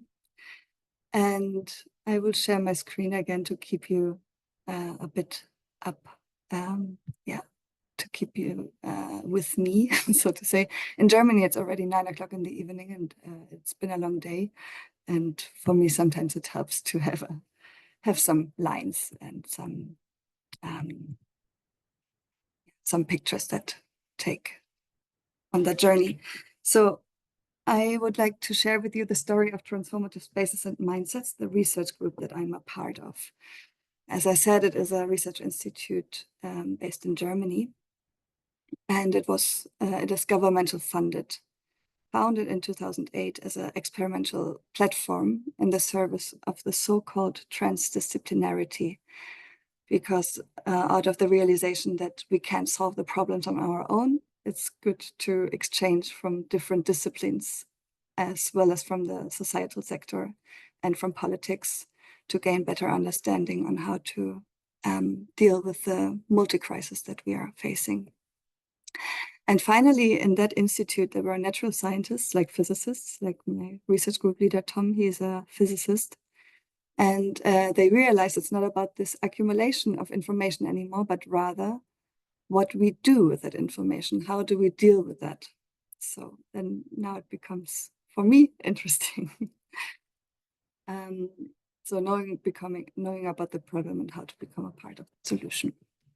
So out of that, the ARMA network arises. This is a mindset for the Anthropocene project, where we practice a relational approach. So we know that we are a part of that problem. Like my mobile phone has all this elements that we are judging for exploitation. So I cannot withdraw, although I think I do something good and I'm on that side that is trying to make a positive change. I'm involved. And so there are many other people who have that reflection processes as well. Why not connect to them through their work, with scientific papers they write, or books they write, or institutions they founded? So you're very welcome after the call to join, to have a look at the amas-project.org website. And as well, you can sign up there as well if you feel like you would like to contribute to that network. We as well founded a community of practice in order to let that relational approach unfold.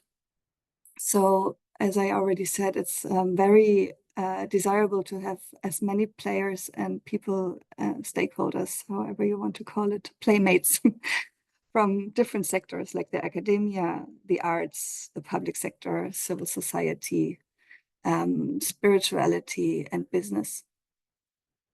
So through that network that already exists since 2016, we are fertilizing an integration of science, reflection, and action. So knowing, being, and doing alike. And through regular exchange of a community of practice, among those who are closely related with us from different sectors, we hope to nourish this relationship who want to contribute to the solution. So we are inviting partners that are spread all around the globe. So it's a global community of practice from these different spheres. And we host this community of practice in 2-hour online meetings in a bi-weekly rhythm. And the types of meetings, they rotate between those that are more focused on personal reflection and exchange, and then as well specific conceptual topics, emergence, and as well practical peer support. So, and what are we learning about community work? And today I played a flow game with my team as well, and it came up this tension between structure and emergence. It is like the art of establishing a non-binding flow, so that you really feel drawn to do that and not like an add-on. So this is really where some magic comes in. Then it is essential that a core of members, it doesn't have to be that everybody who was invited always joins. It can as well only be a core of the same people coming every time that makes it possible to create a circle of trust in a safe enough space. And then seeing a resource in different perspectives and opinions, like creating a space for constructive struggle that is very, very necessary. Rather being curious about a different opinion than offended, practicing that. And then as well supporting each other in our growth as human beings with no pressure to perform, like we have no outcome that we would like to reach in that community of practice.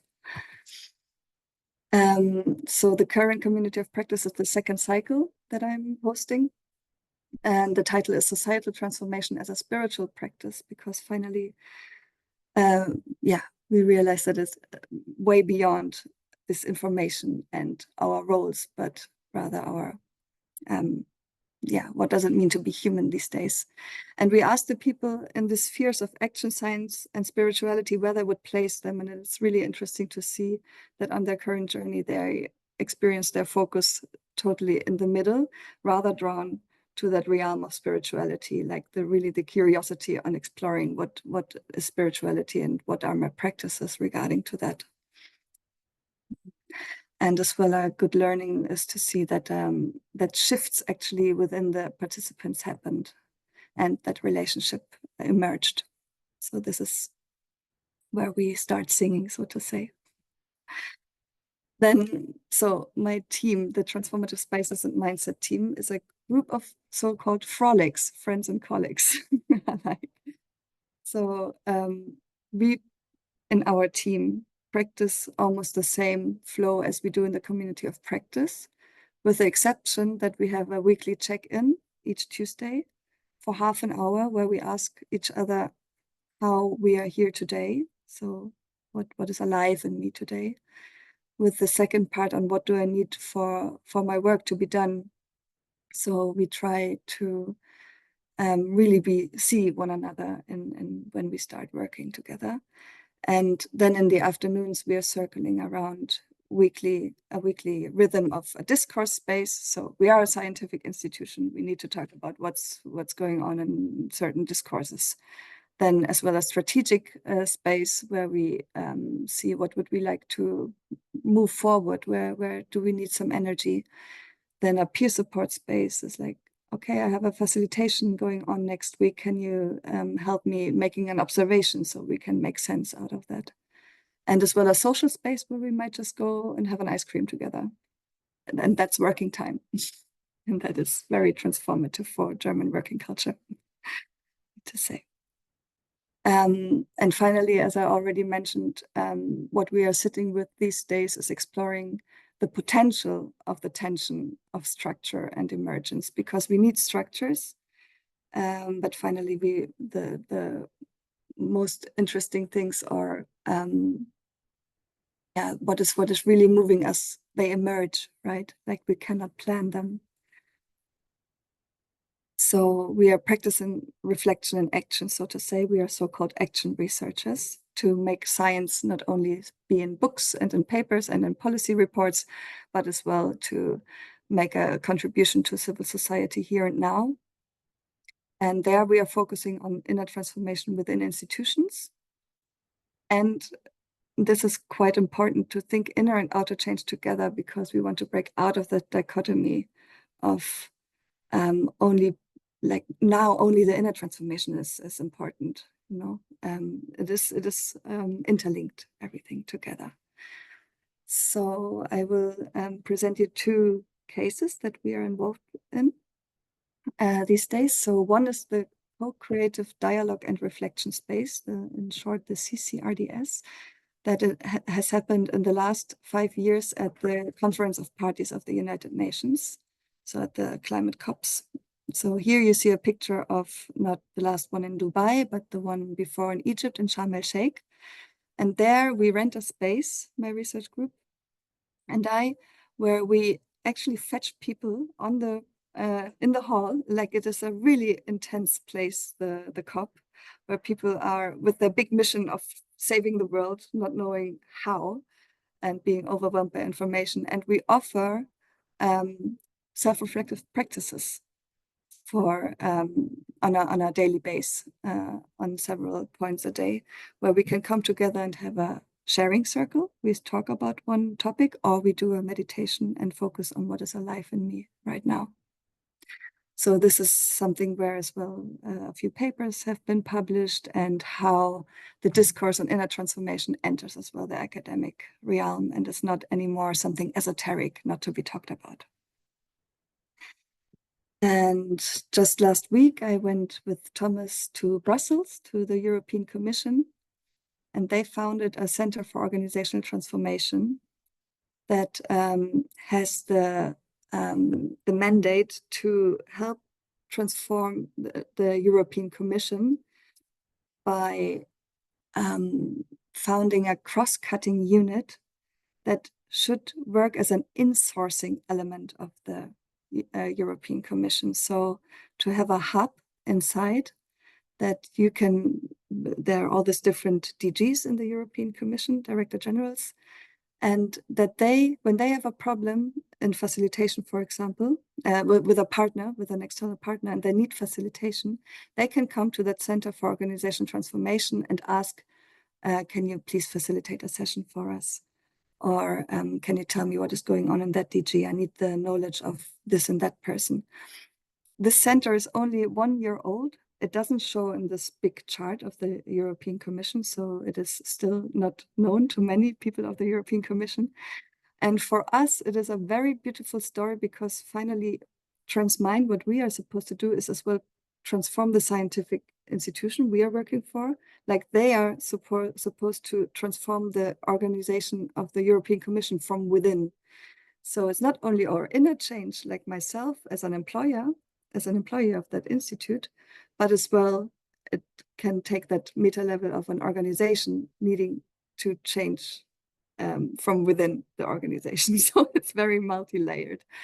And yeah, to have the privilege to work with these people who are very open-minded, very aware of that things need to change, but having this conflict of meeting structures that don't let you do the transformational work you're actually obliged to do.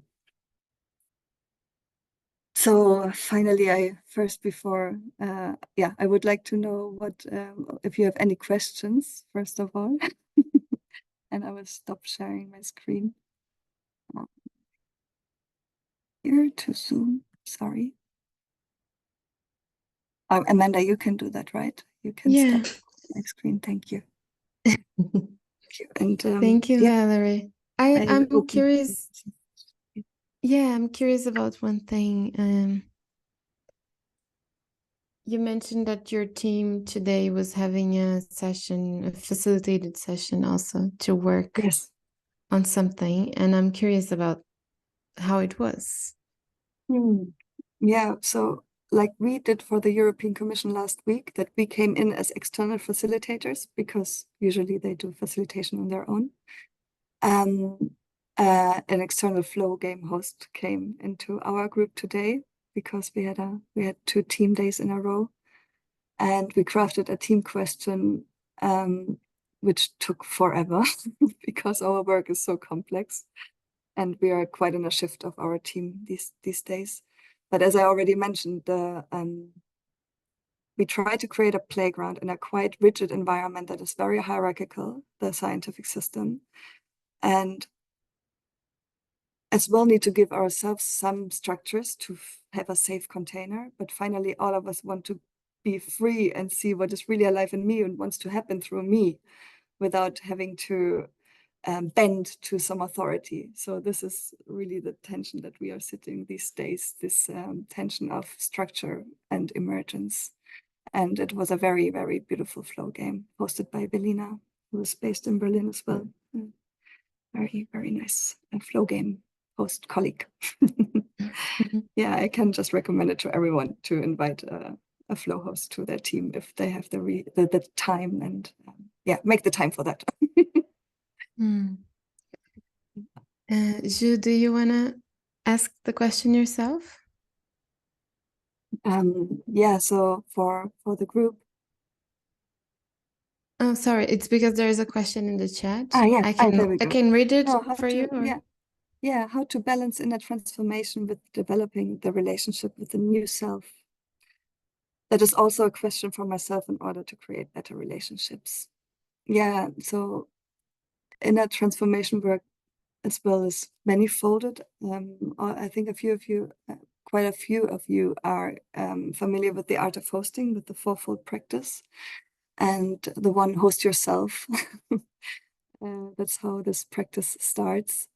The fourfold practice is very crucial, and I really recommend a daily practice. That might be a walk, that might be like holding a glass of water and talking to that water and then drinking it, or it might be talking to your best friend or to someone who you trust, but to somehow have a daily practice where you can show your inner world. Yeah, this is what I try as well. That's my path. And Sören is asking how to I'm just wondering one thing because of the time. I'm wondering if we can bring all these questions to the dialogue that sure. Let's transition. Open. Yeah. That's Would that be good? Okay. Certainly.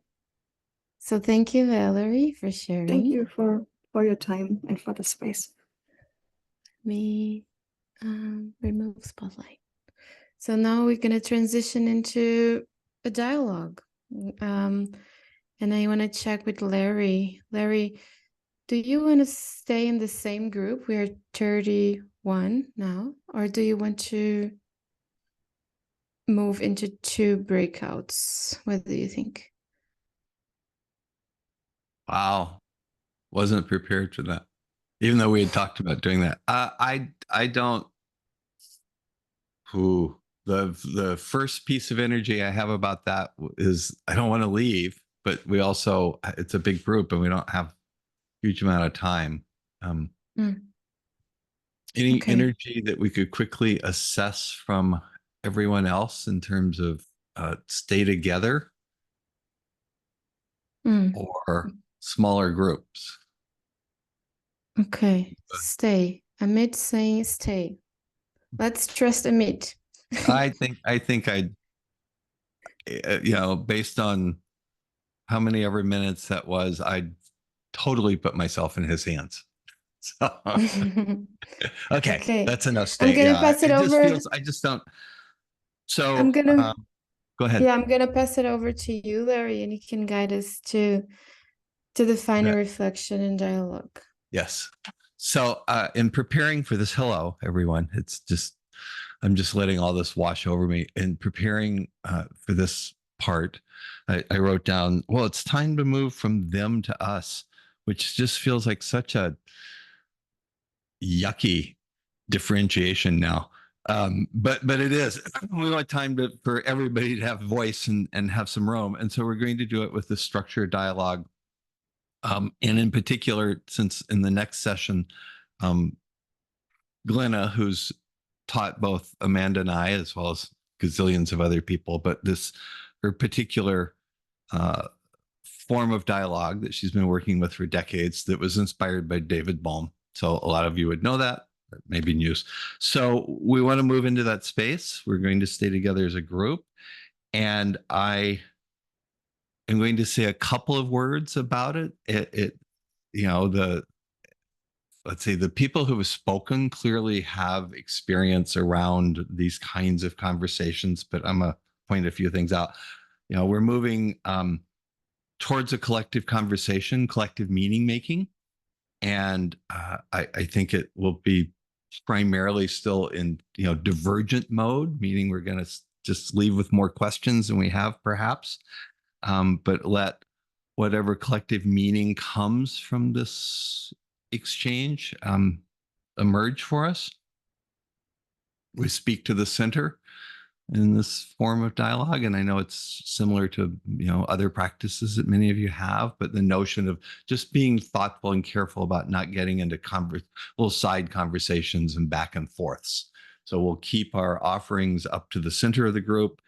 So we talk about speaking to the center, and I think listening to the center as well, and watching what's going on in that space and what meaning is emerging for us. So my role will be, if need be, some real gentle nudging, but I don't anticipate doing a lot of that. We are now at 22. We need about 15 minutes to wrap up. So what's that math? What do we have, like 25 minutes? We'll go until quarter till the hour is essentially however long that is. And so we'll close up, and I'll try to give about a 5-minute warning. I think that's all I'll say. There's one other thing. I just know there's a lot of energy about like interacting with each other and finding out more and inquiring, and we will create space for all of that energy to have a place to move during the next 3 sessions, so we don't have to respond to it now. How about 60 seconds of silence, and then I'll use this to the degree that it helps or is useful as a starting question, which is, what's available to you now in your sensing or your thinking, whatever method you want to use to have access to things. What's available to you now about this reimagining work that wasn't 2 hours ago? And let's start with a minute of silence just to start thinking about that. I will open the dialogue, and then whoever wants to can just move into that space.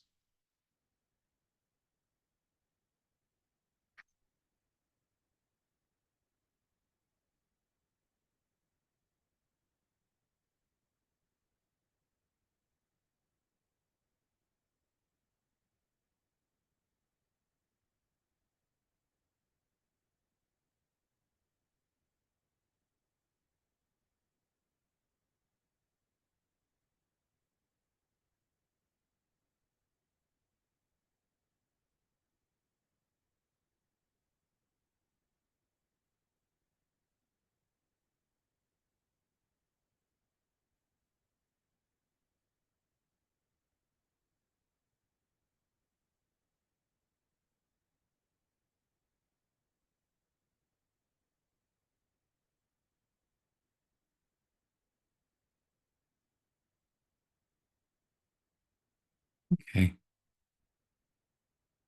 Why don't we open the dialogue? Whoever'd like to contribute.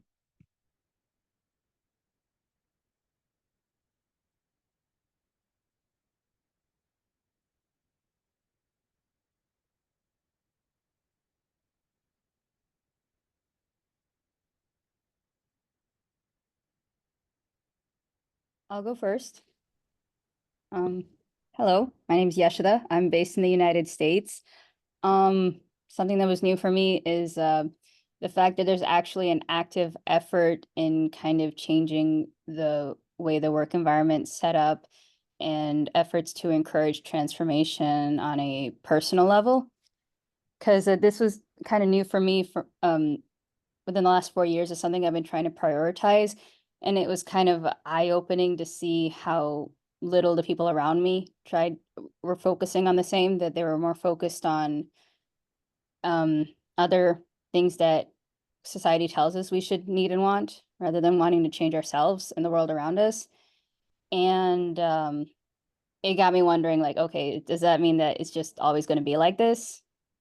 So yeah, it's nice to see that there's active efforts to make a change, even if it's nowhere close to home.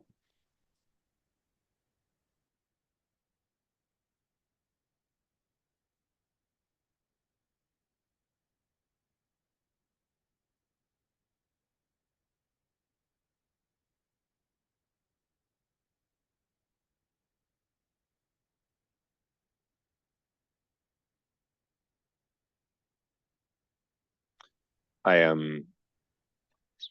decided to move outside for the end of this beautiful day, and it was nice to walk around. So I've been moving through my neighborhood, and just as I was sitting here, a couple guys, maybe a little bit drunk, were walking by. Somebody asked if I had a cigarette, and then they asked me if I wanted to party. They're like, "Don't worry, we got alcohol. It'll be great."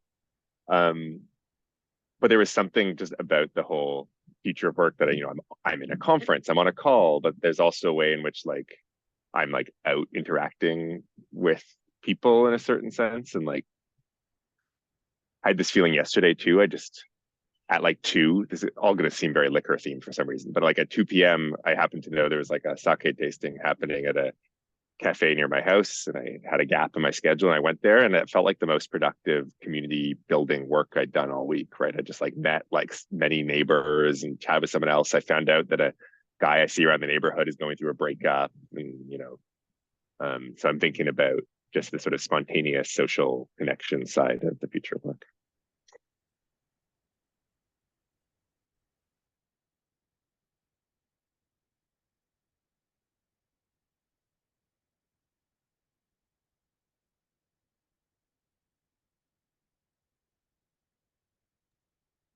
I'll pick up. I'm present with. I'm still present with the tone of voices. And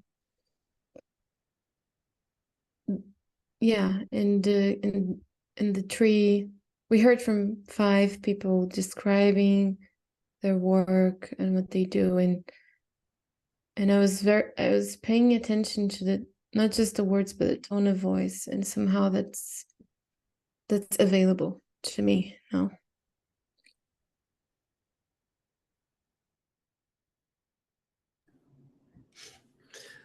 I can continue. I'm noticing in myself this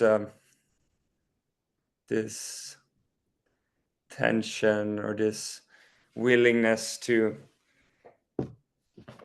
perform some smart insights or give some smart insights, but my realization is that a lot of this work is very messy, and the road to wherever it leads is not very clear.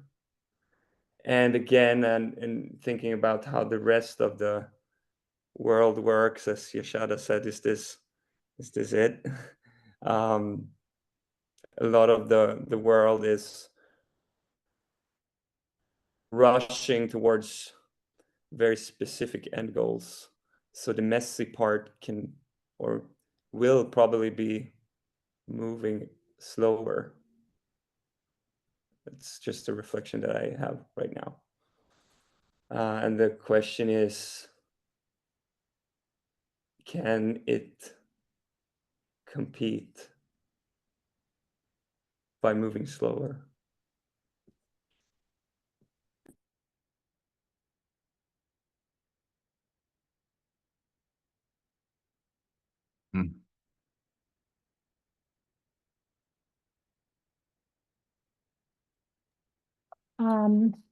I think one of the things I'm really appreciating is having access to more gratitude, actually, for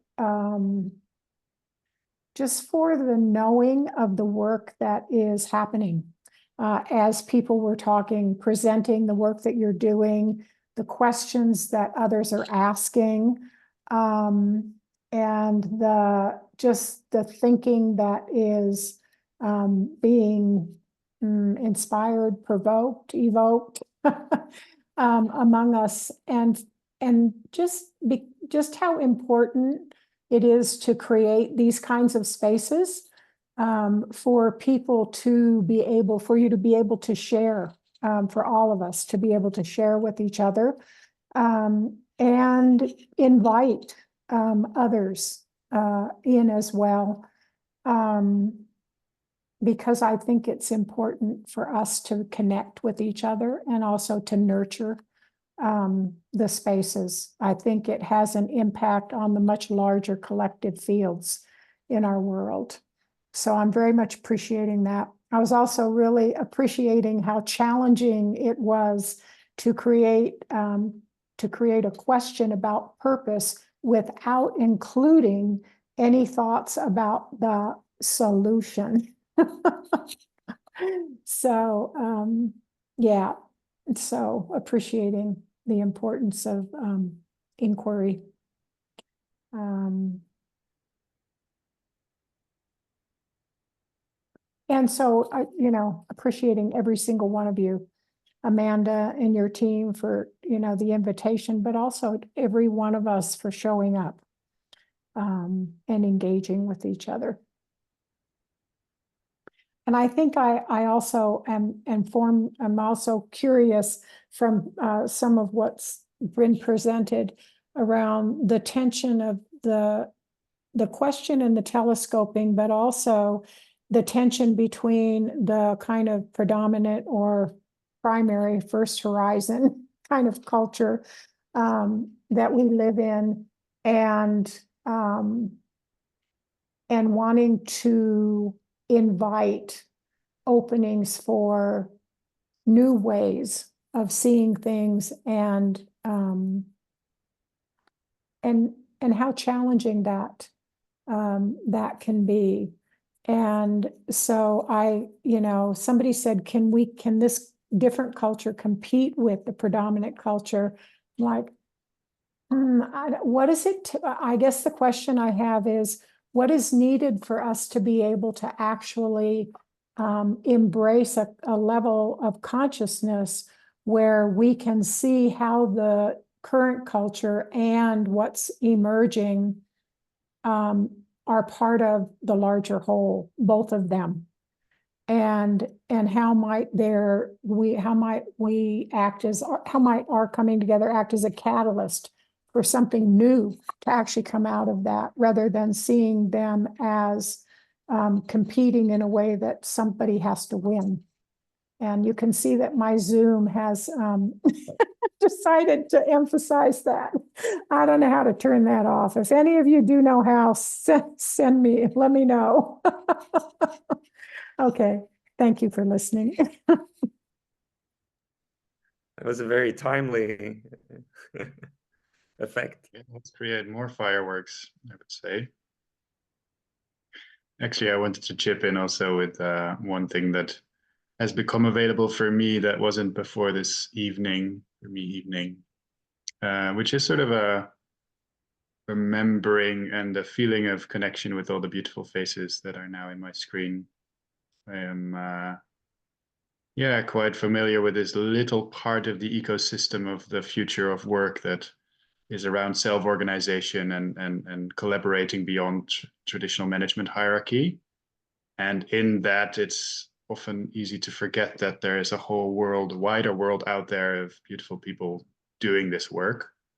And I'm very grateful to have met a couple of you tonight and felt a little bit more of all the great work being done around the world around this topic that is so close to my heart. One nugget that I'm taking away specifically is thinking of like also an organization not only having a purpose, but also having a life cycle. I'm quite familiar with thinking of purpose and organizations as living entities, but taking that to its very natural conclusion that it doesn't always have to continue growing. That was quite natural for me as well, but thinking of that in terms of a life cycle is really rich. So taking that away as well. Thank you for that.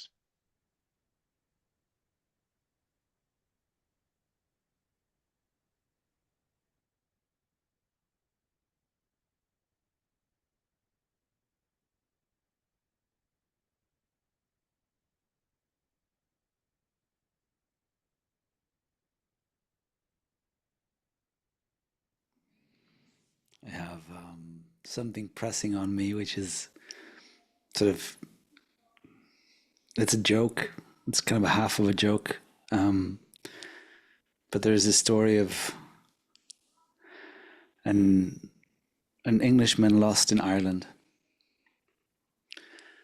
And he's lost. He walks up to a farmer, an Irish farmer, and he asks the farmer, he's like, I need to go to Dublin.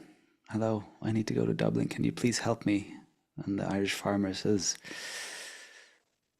Ooh, I wouldn't start from here.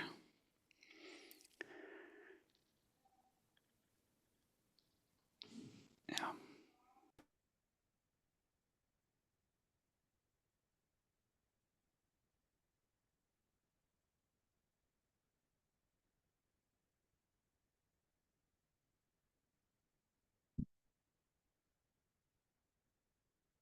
So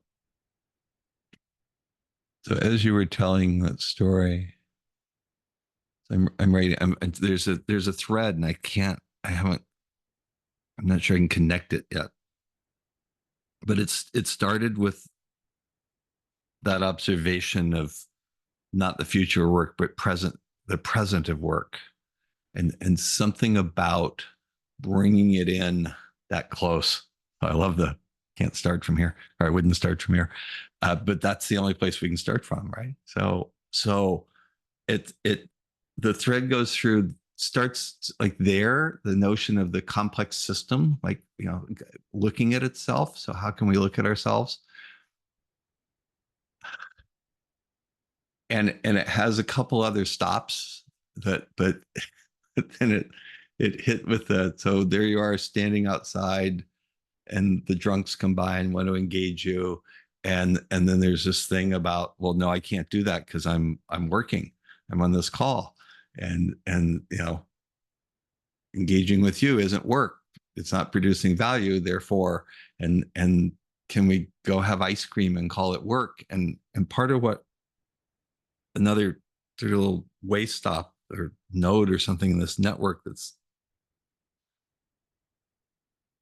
right now is the idea of taking people, if struck by this, they call us because they want us, they have a solution in mind, and they want us to do it, they want us to move them towards a solution, and the challenge of having them re-examine, re-explore their definition of even what the problem is, what the work is, and it takes that minute by minute re-examination of us, of the exchange of value, what's work, if and the resistance that the system has to anything that it doesn't see as work. So some of you talking about government systems or whatever, some of the systems so resistant, and there's just something in there spinning all around there. But that notion of it, the present, and constantly evaluating what are the limitations that I'm imposing on myself and my thinking about what I think work is, and what value exchange is, and what's the unit of exchange. I'm done.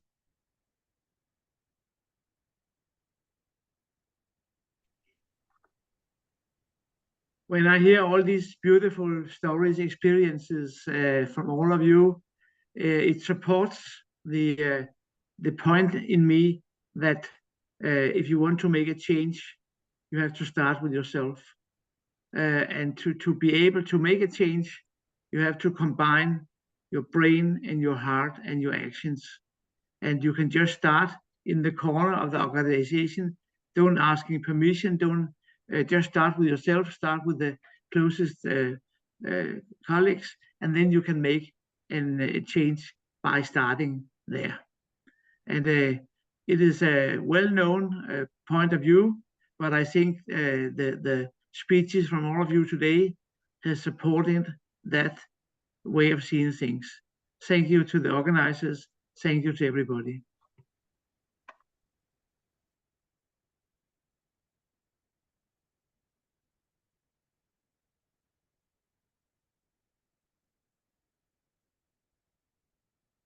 We have probably There's another something, 4 minutes or so. So just Thank please. you, Larry. I'll pitch in something here that's swirling inside me as I'm listening.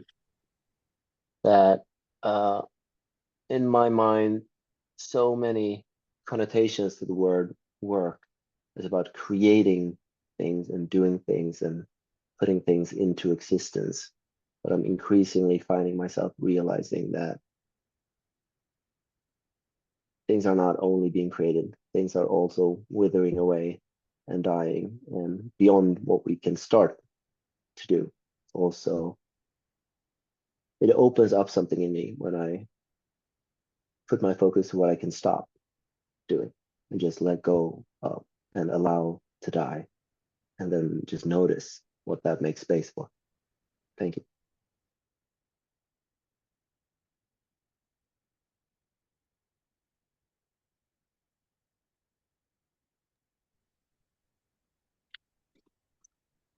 So what I was with Thorin and Larry in the first breakout, and also your word, Amanda, at the start, the beginning around love. What arose in me at this moment was a question: how might loving what is fully create an opening for what is to be?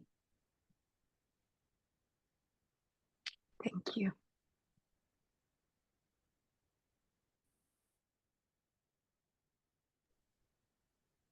Can you repeat, please, what you just said? I couldn't understand.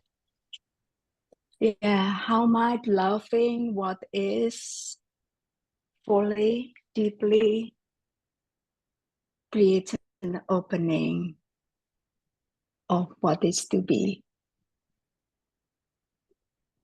Because Larry, in our first dialogue, you talk about, can be sense what is opening up.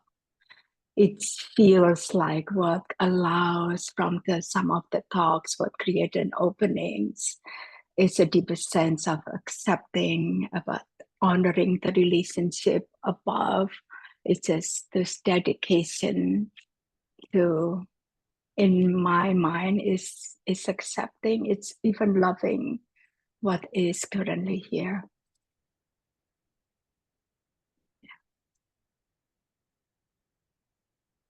Thank you.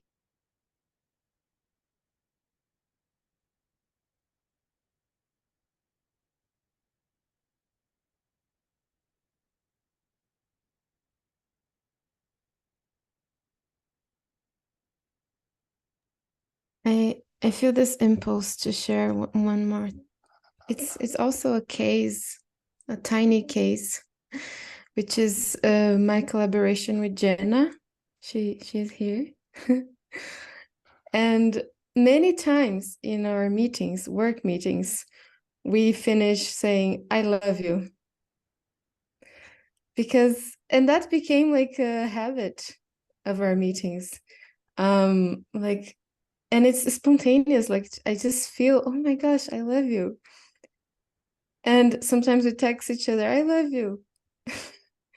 And I saw today also in the especially in the pairs, that deep collaboration when we are creating something together, how intimate it can get when we see each other's flaws and how messy it can be also. And what would the future of work, what would work look like if we were always in love with our collaborators, if we were allowed to fall in love with that person who is co-creating with us, and let our creations come from that place? I wonder. Yeah. If I might jump on that train really quick, I identify as non-monogamous. So what you're saying really resonates with me, that, we should be able to express love and have relationships with people other than those we choose as our anchor partners, if you will. So being able to extend that relationship to a professional environment, I used to think that was a little too messy, but if there's a way to do that in a healthy manner, assuming that everyone involved is emotionally healthy enough for that, then I'm all for it.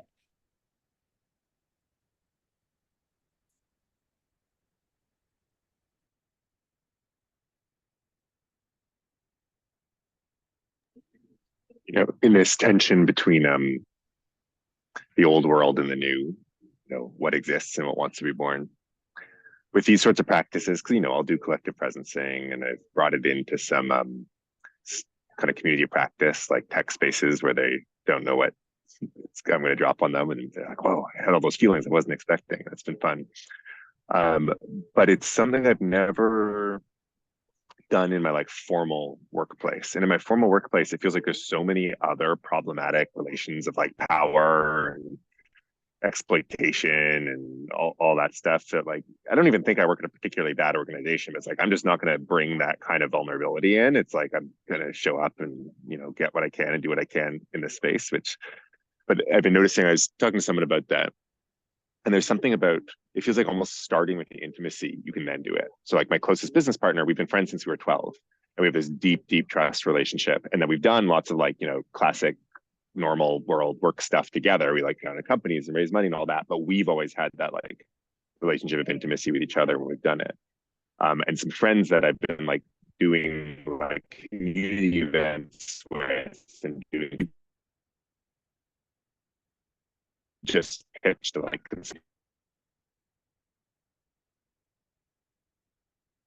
together.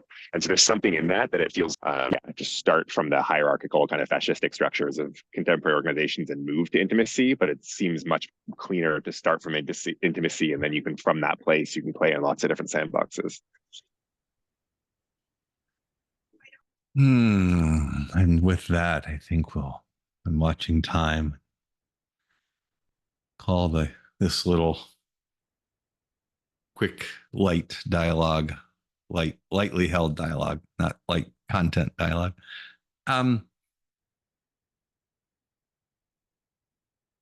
One of the things I think Glenna will talk to us about next week, but is we always have closed our dialogues with, you know, do some reflection. So we don't have a lot of time, but any reflection on the content of this conversation that just happened, that sometimes, you know, we have a different relationship to it when we sort of pull ourselves out and say, oh, anything feeling like it needs to be said by anybody relative to content?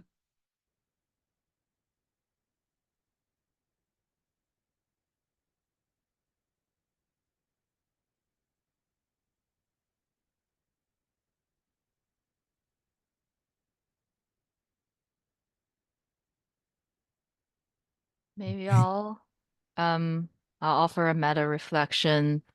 I think for me, we're blending the new world and the old world. I don't think the new world is somewhere out there. I think the new world is here with us. But then my experience of our content, of our conversation is I do feel sometimes, oh, you know, like bring in the poetics, bring in, you know, talking about love with your professional collaborators does feel new and somewhat, you know, strange or uncomfortable. So the metaphor that I have is what in some ways we're creating a new genre. You know, in music, you know, if the, you know, music, you know, the music world keep creating new genres, depending on the time and the space and the place. So I'm curious, what kind of new genre are we going to create together that can, you know, blend in the old and the new, and I think at the beginning of the new, oftentimes things feels cringy. Like, oh, you know, talk about love, that feels cringy. But you know, that's just the beginning. And how do we morph together and evolve together so that, you know, there will be a new genre of work. And people will be, you know, will have the language and the capability, and you know, to be in the messiness together, for example. Yeah, I'll stop here.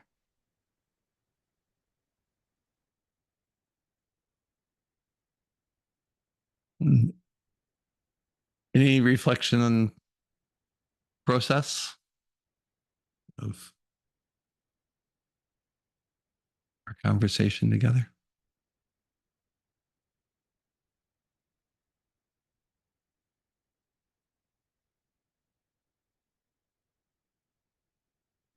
Well, I would say process is very much mirroring content in a way that it's all about relational process.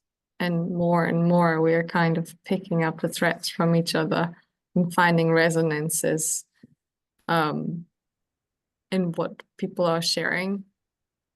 And my sense is also on a level of towards warmth. So talking about love and also talking about like looking at what people share. There's a lot of personal story, which I think is very beautiful and feels very warm. I'd like to add something about process, because I think the process is also mirroring the more the relational aspects, and also in some ways the more traditional kind of like time aspects. I wanted to appreciate people attending to the time, because we are all here for a set amount of time, and there was a way in which the more traditional structured piece around time really was in the service of respecting people's ability to share what they had to share. So very much appreciating that, the way that those two pieces flowed together, the relational and the more kind of structured time pieces. So I'm thinking of Amanda's, noticing of the tone of voice, in particular, and I think Amit, but for me, and it's sort of what you're saying, Glenna, this notion of how people offered what they did, how the three cases were presented. There was a just this gentle offering up, and it wasn't like I need to say it and close it down and this is the final word about it, but something about that all fit with that as well, that allowed this, well, we have to be thoughtful of time to hold a nice, respectful place in that. So there's something about the weaving that I thought worked particularly well. And I think with that, I'm going to say thank you and turn it back over to Amanda. Wow, what a luxury. I have 5 times to close. Thank you, Larry. 5 minutes, sorry. Yes, I think I feel like hearing a word or two from Aline and Sherry, because I haven't heard their voices today. Just what's alive for you to close today? Anything you learned?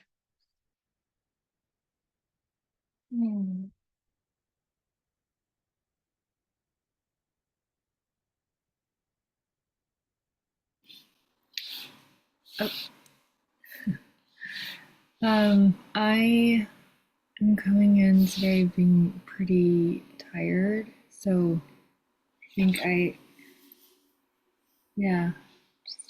pretty tired from a trip, and it feels to me like the field is just starting to build, and I'm excited about what we continue to look at together and feel into together the next few sessions. I'm really interested in the sort of dichotomy of like the creation and the death. I feel like those things are both present here. And fascinating.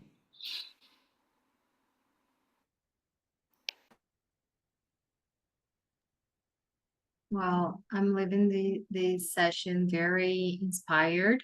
I have lots of new insights that I took notes and I want to bring to my daily routine. But one thing that I wanted to share is that I really appreciate the way that everyone, I could feel that we were very connected, and it was the very beginning of this journey that I have, and I appreciate because it's very different from other meetings that I had to attend this week. So it's very good to fluctuate between these two words and bring this energy to the rest of the week that I have ahead. So thank you. Okay. Yeah, thank you so much. I'm so grateful for my hosting team. And next week we're gonna have 2 more cases, one from Brazil, yay, and one from from UK, or / Australia. And then we're gonna have a longer dialogue session guided by Glenna, where we're gonna really practice deeper the skills of dialogue, so we can be in a research mode of, okay, what are actually the skills that we're practicing, and then maybe we can bring the insights about how it actually works to our work. And for the final day, Sophie and Sherry will be hosting you. Yeah, sorry, it's next week, and then 2 weeks later, the final session. We're gonna meet again next week, and same time. And I think the last thing I want to mention is that we have, if you feel that this is contributing to your, if this is adding value, we spoke about value, and you want to make a donation, we are receiving donations. And I think this will also tell us if we can continue even further, depending on how we get the response we get from the donations. And let me see if I have a link here. Quick link. If you have, Sherry, or someone has.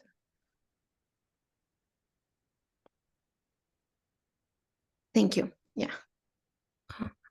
Oops. Yeah, this is our donation link, and that's it. Thank you all. Closing very punctually, and see you again next week. Yes. Bye, everybody. See you. Bye. See you. Thank you. Bye-bye. Thank Thank you. you.